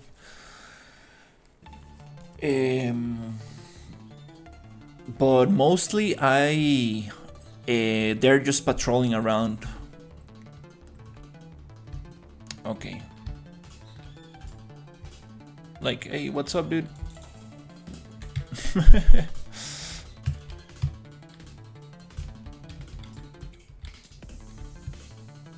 So we have this other thing that you can like go through the wall. It's a very, very fast animation. I want to make it a little slower. It's too snappy.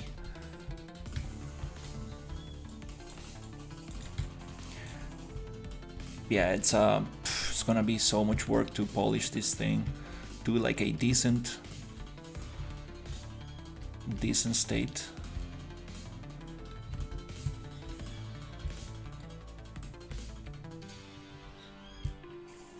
When you trigger the door, you implemented this. No, this is all part of the template. I just made it so you load and unload data layers through the door. I can show you the logic. It's a couple of nodes. I'm just making a little test to see if I can load the rooms and see how much delay I get. But I'll show you the logic on how to load and unload stuff. This one, it's a very heavy layer, and I'm getting too much delay. I think I'm gonna make a little build and test and see if I'm getting this delay on the build, because last time I checked, it was automatic. Like, you open the door and the door takes around 4 seconds, 5 to open, and it loads. But now it's taking forever to load. Oops.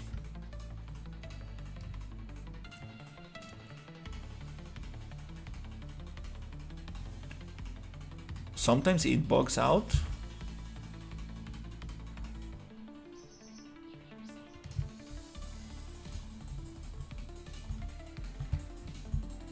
Okay, we're getting some. There we go. Yeah, sometimes it just doesn't want to do it the first time, which is very bad. Okay. We don't want this to happen on the build. There is another node that I can add that basically, I think Batman Arkham Asylum uses something similar, where there's a scanner on the door and it's just scanning your face until the data layer is loaded. You cannot open the door. So there's a node that is finished loaded. It kind of like tells the blueprint, I finished loading, and then you can actually open the door. I need to implement that thing, because imagine like opening a door and like not looking at anything, or even worse, just falling into the void. This AI, it's not gonna work very well in this room, because I changed it, and the fog also looks a little different, but it's okay. Let's just test the data layers. Maybe the speed of the opening door depends on the frame rate.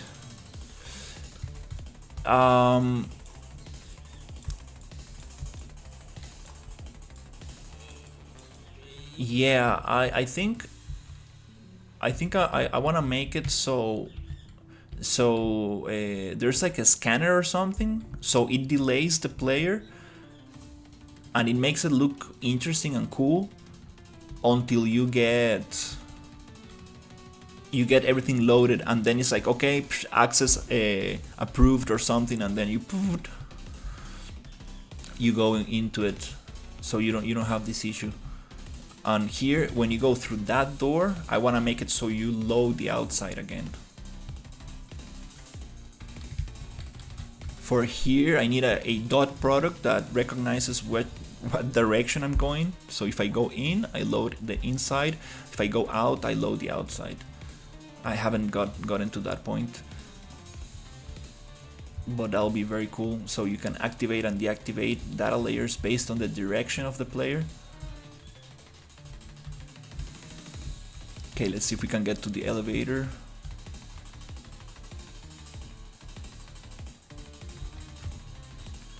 I'm getting lost in my own map. Okay, there you go. These little tiny doors, I think I want to change them for the thicker doors. And we have a flashlight, but I haven't brought the flashlight. Let's actually see if we can bring the flashlight.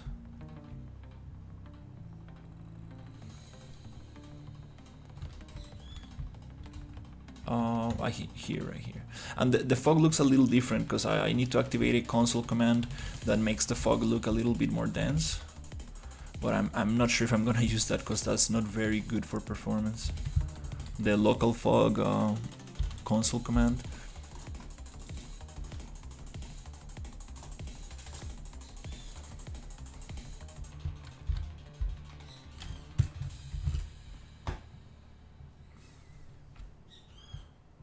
The flashlight looks pretty nice. It needs a light function to give some texture to the light, your typical flashlight texture. And it looks very nice without the fog. It's just that the volumetric scattering on the flashlight was too big. I need to probably push that out. I mean change that, because it was just like a spray, like spray paint kind of thing. It looked very, very bad.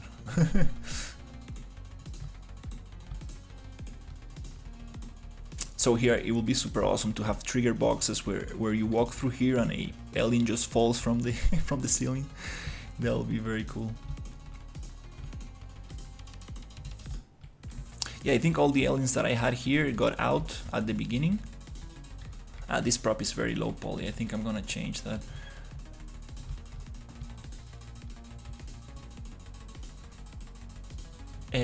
That looks very strange. I don't like these things hanging there. I'm gonna change that for sure.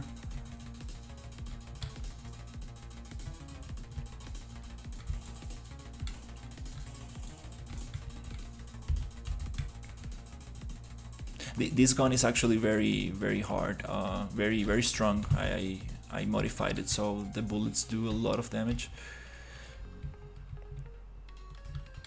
This is supposed to trigger. Oh, okay, I need to change that one. This is probably.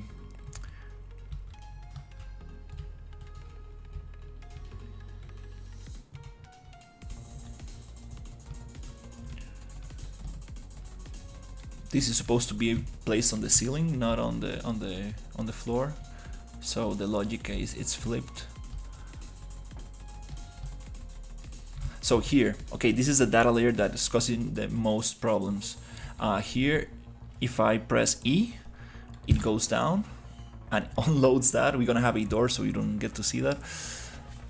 And then it loads the biggest data layer in the whole level, which is massive. And I'm having issues with this data layer. It just takes a lot of time to load. And I think it's bugged because I'm not getting any frame rate, any frame drops. So we're gonna go up again, and also the elevator is kind of funky. This is some retargeting LOD issues. There's so much problems with this. I got a list of things I want to fix. Okay, let's try it again. So I want to see if this actually works on the build or not.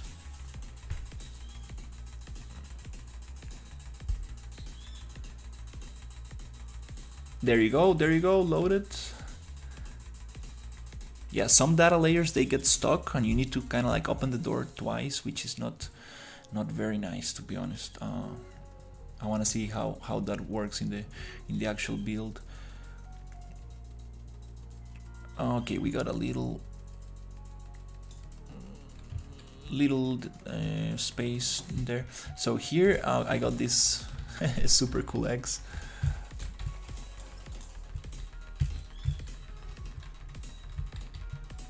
And this is the heaviest room. This is so much stuff.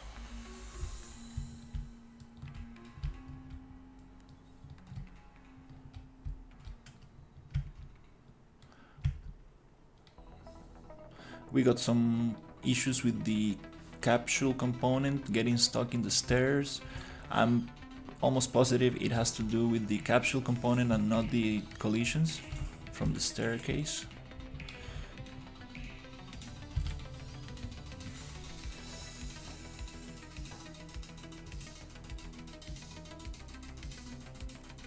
Getting barely 30. Yeah, if I make this room run at 60, I mean, that will be such an accomplishment.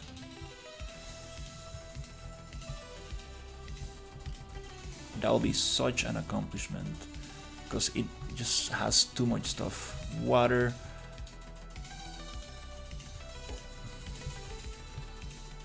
glass, more water, a lot of enemies.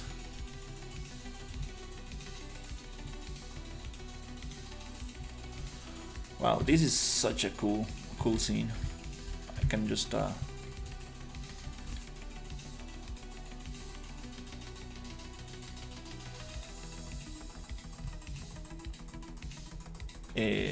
put the camera here and have a coffee or something.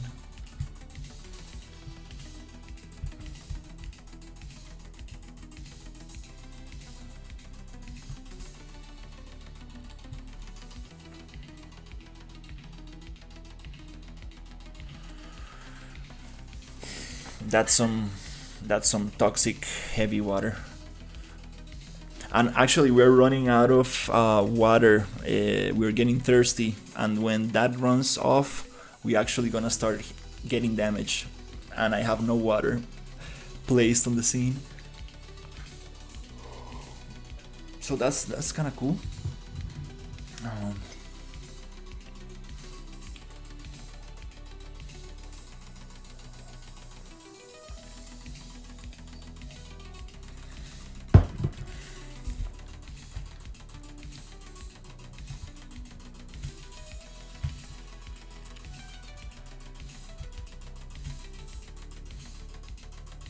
So here I'm trying to mix a little bit the industrial props with the high-tech sci-fi.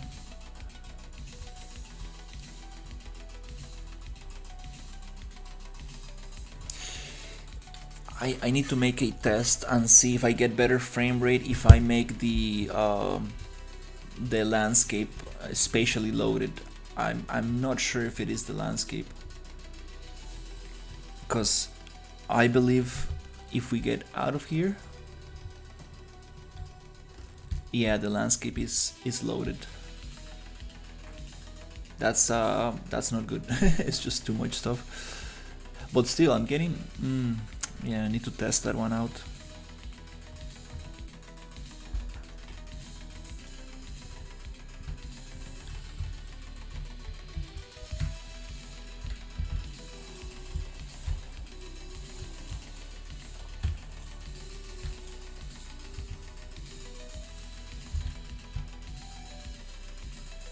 I might be able to change that in the blueprints. I don't wanna see if I can do that actually. Change from spatially loaded to non-spatially loaded. That'll be very cool. But it also takes I don't think that's possible in real time.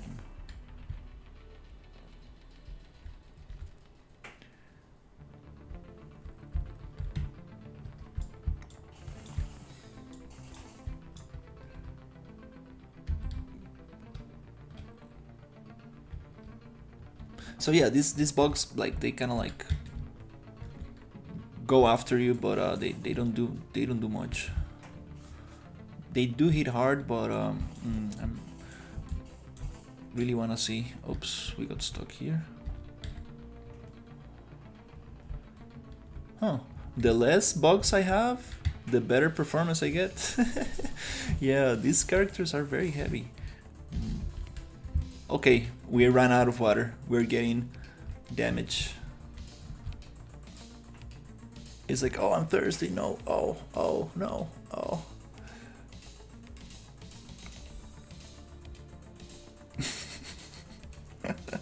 That ragdoll is super funny.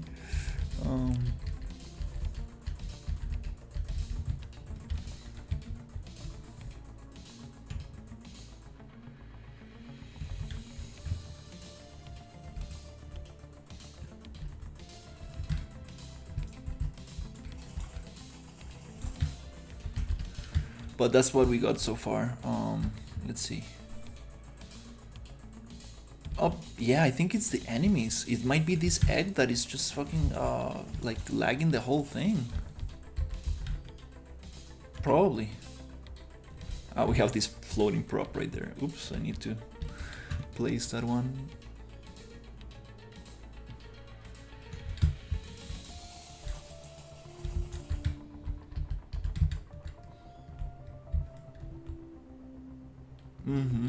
Definitely need to optimize those enemies.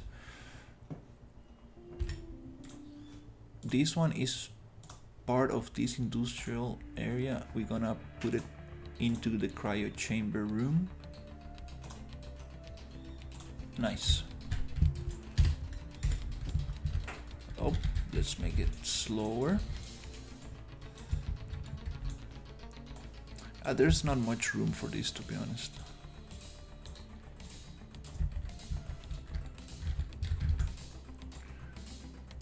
I'm gonna put it somewhere around there.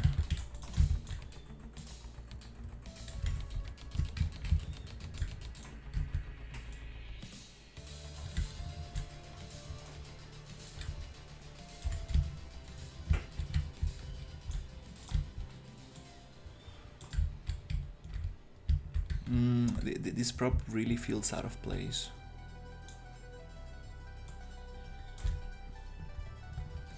Oh, wait, what?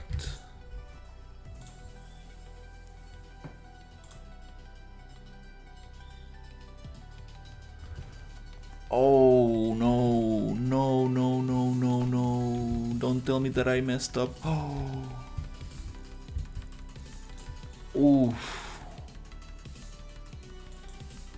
My catwalks. Oh my god, no. No. I think I deleted them. Oh shit. No. That was so much work. Oh crap.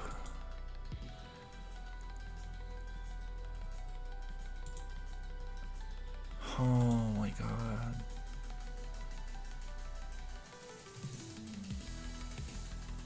No. Oh no. And I didn't make a merge version. Oh shit. Oh fuck. Damn it, that's very sad. I had this super cool catwalk going up. Oh no.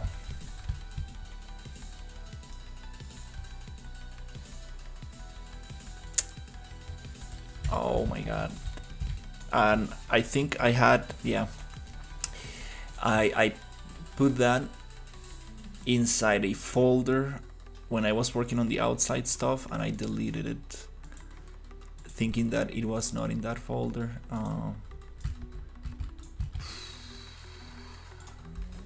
Oh crap, that's very bad.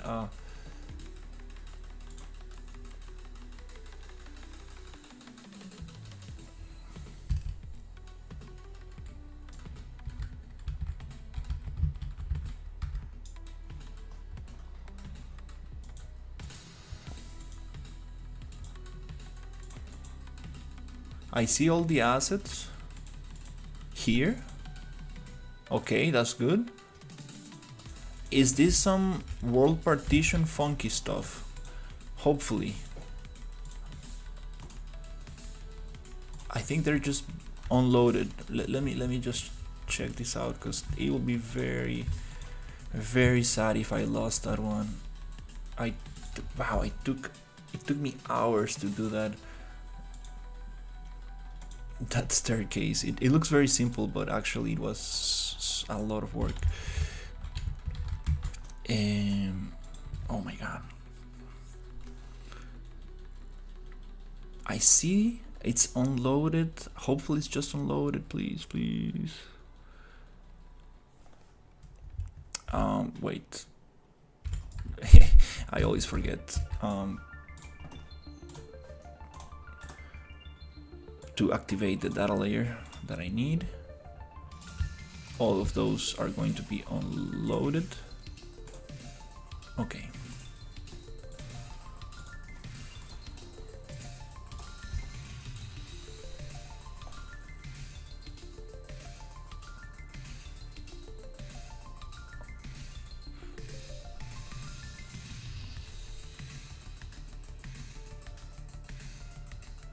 It might be just some world partition stuff.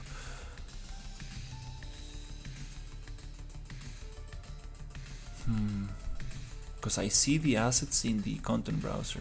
I mean in the outliner. Oh wow.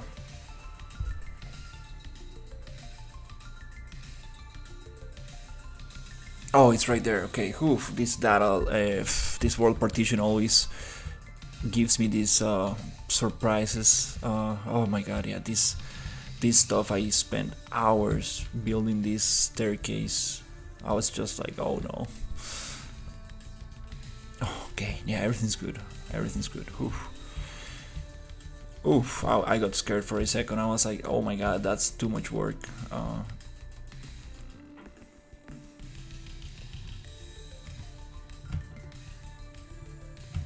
But yeah, I think we got some progress. Oh, okay, that's another ability to kind of like search for items and stuff. That's the stealth ability that I'm not sure if I'm gonna have. Is it like this?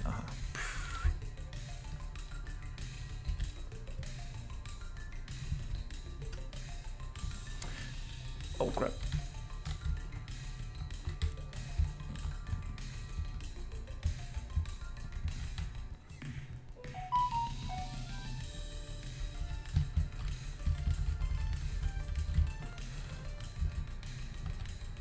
The nav mesh ends here, so he cannot enter.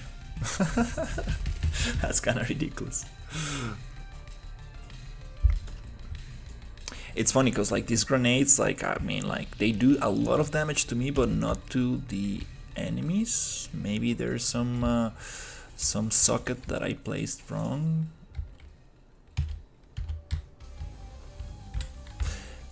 And yeah, I think the enemies are causing the performance problems here. It's running not that bad.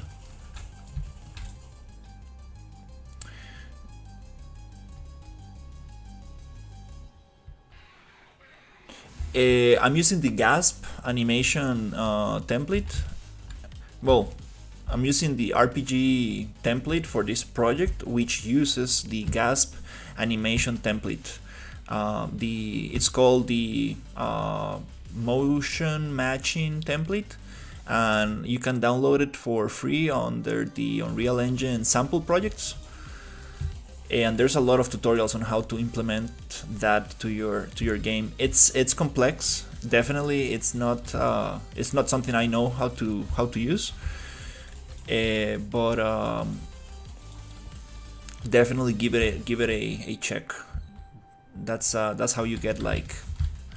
Unfortunately, the camera is a little bit very high up. I changed the camera a little bit so you don't get to see a lot of the motion. I kind of want to put a little bit back. Yeah, that's how you get this kind of motion. And there's a lot of tutorials showing how can you implement it with other animation like shooting guns and like animation layers, so you can like have the upper body do other things and stuff like that.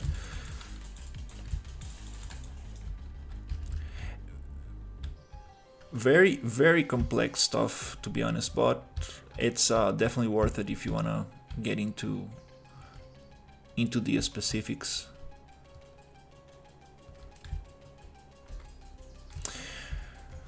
Okay, well, it's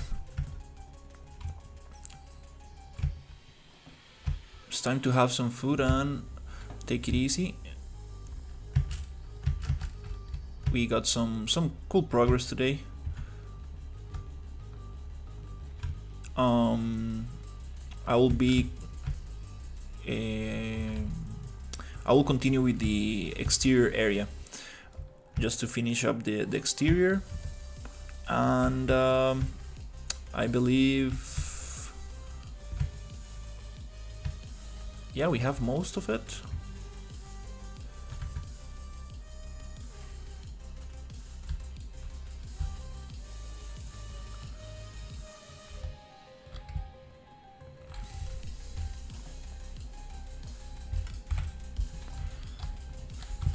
To start with the logic side of things.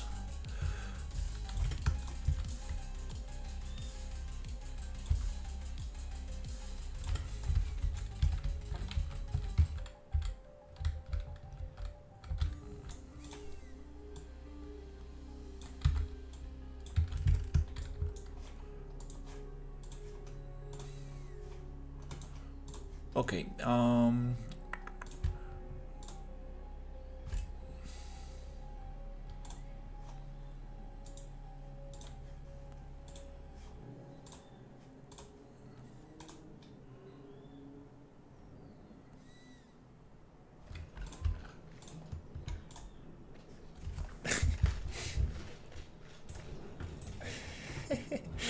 oops. That's a funny song. Yeah, it's a funny video right there.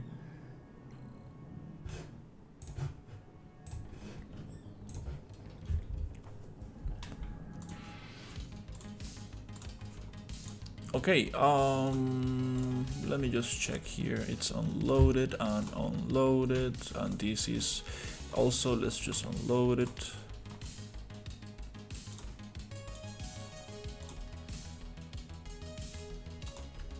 Deactivate that, I mean uncheck that, and let's go back to the outside.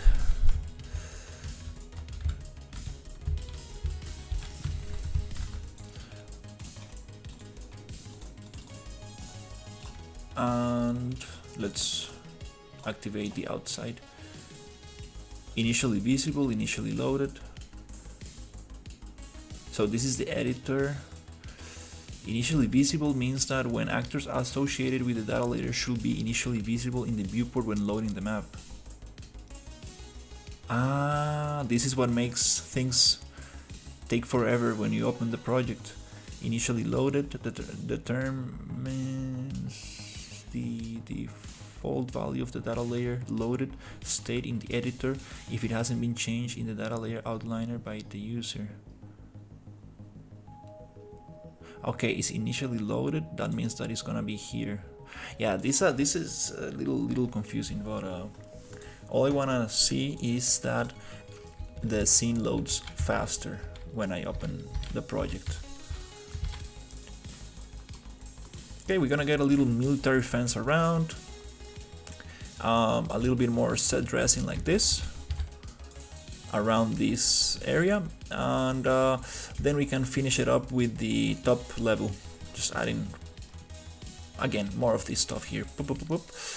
And I think that's gonna be the outside of this. Then we can probably merge some of this and optimize a little bit.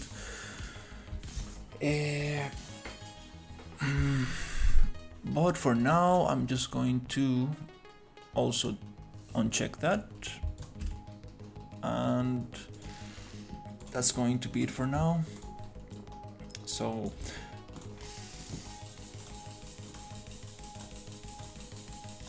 let's leave it here.